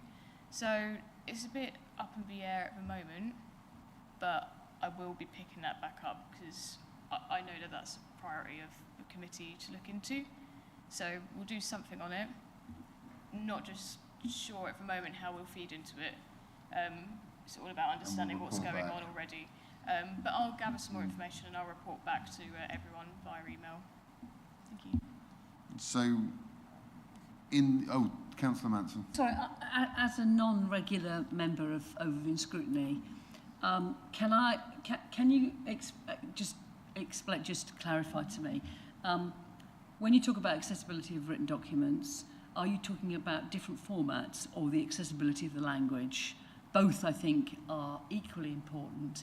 And also, given that we have that AI thing, not that I think AI is the answer to all our prayers, but people were talking about summarising documents. And I think that if you actually, when we've got a 90-page document to read, if it actually has a clear summary of what the key points are, that to me improves the accessibility. Now, I'm not sure exactly where the councillor was talking about accessibility in terms of people with different backgrounds having trouble reading certain things, whether they need it in different formats or verbally or video, someone reading it to them or whatever. I'm not quite sure what a sense of the word accessibility you're referring to, but I do think to make documents more accessible, having an executive summary of something would be really, really helpful. Absolutely. From recollection, we discussed this at a work plan session that the committee had back in May of this year, so a little while ago. So it's picking at my brains a little bit. We were considering sort of both aspects of accessibility that you raised in terms of the language used in the report, making sure that that's understandable. We've had a big drive from this committee to have glossaries in reports, which I'm grateful for the officers today because there was a glossary for the general fund report, so in terms of language, as well as accessibility surrounding people with disabilities or use of screen readers, all these aspects to make sure that anyone, not just councillors but members of the public, can also read our council reports no matter what committee it goes to, and actually be able to understand and access that information that's in there. So we were looking to capture both, obviously as you raised, Councillor Mansell, with the introduction of AI into our sort of council lifestyle that may take a different sort of direction. That's something that I'll probably have to discuss with Matt Harding, Corporate Manager for IT. But obviously Matt sits under the Corporate Services Directorate as well, so I'm sure that he's already feeding into work that I know that Sarah Wilcock and Samantha Lake are doing as well. Okay, thank you. The action tracker, we do have recommendations sitting there from July still with the Western Suffolk Community Safety Partnership. It does seem like it's working. The other ones that are actually within the organisation are working through. I think the annual review of the joint homes and housing strategy, there's a lot of work going on in that department at the moment. So I think we do have to be a little bit mindful that there's probably other priorities, but they will get round to us. And then the other one was the greenhouse gas, which was only last month. So I think it's perfectly acceptable that a few of those bits aren't done. But are there any comments on? A quick comment, Chair. So during that last meeting on the greenhouse gas and carbon reduction, can we talk about the possibility of looking at the offsetting strategy? Because it wasn't really within that. We talked about having a sort of work group. Oh, right. Yeah, and I think that's something that we just need to maybe talk about in the chair's briefing, and sort of get that going in the new year, and sort of feed back to the committee and get feedback on what we think we're looking at and what the committee feels it needs. Well, I actually think it ties in quite nicely because in the budget report earlier, that earmarked in the big capital expenditure programme, the ambitious one, a bunch of cash there for greenhouse gas reductions and biodiversity. So it could tie quite nicely into that if we could get things going pretty quickly with it. Yeah. So we'll try and get something back to the committee. Well, for the next meeting, I guess would be quite good if we've got a briefing, haven't we, that we can talk about it and then just sort of build up exactly what we want to do. Yeah. Okay. Right. Thank you very much. That concludes. I didn't want to read the time out. It's nearly 1 o'clock. Sorry, everyone. Yeah, you've got. Yeah, let's look at it. We're very early for 4:30. We're a bit late for lunch though. So the next meeting will be the 16th of January, 9:30. Thank you all for really good contributions today. And if I don't see you before, have a really good Christmas and New Year. Thank you. Bye.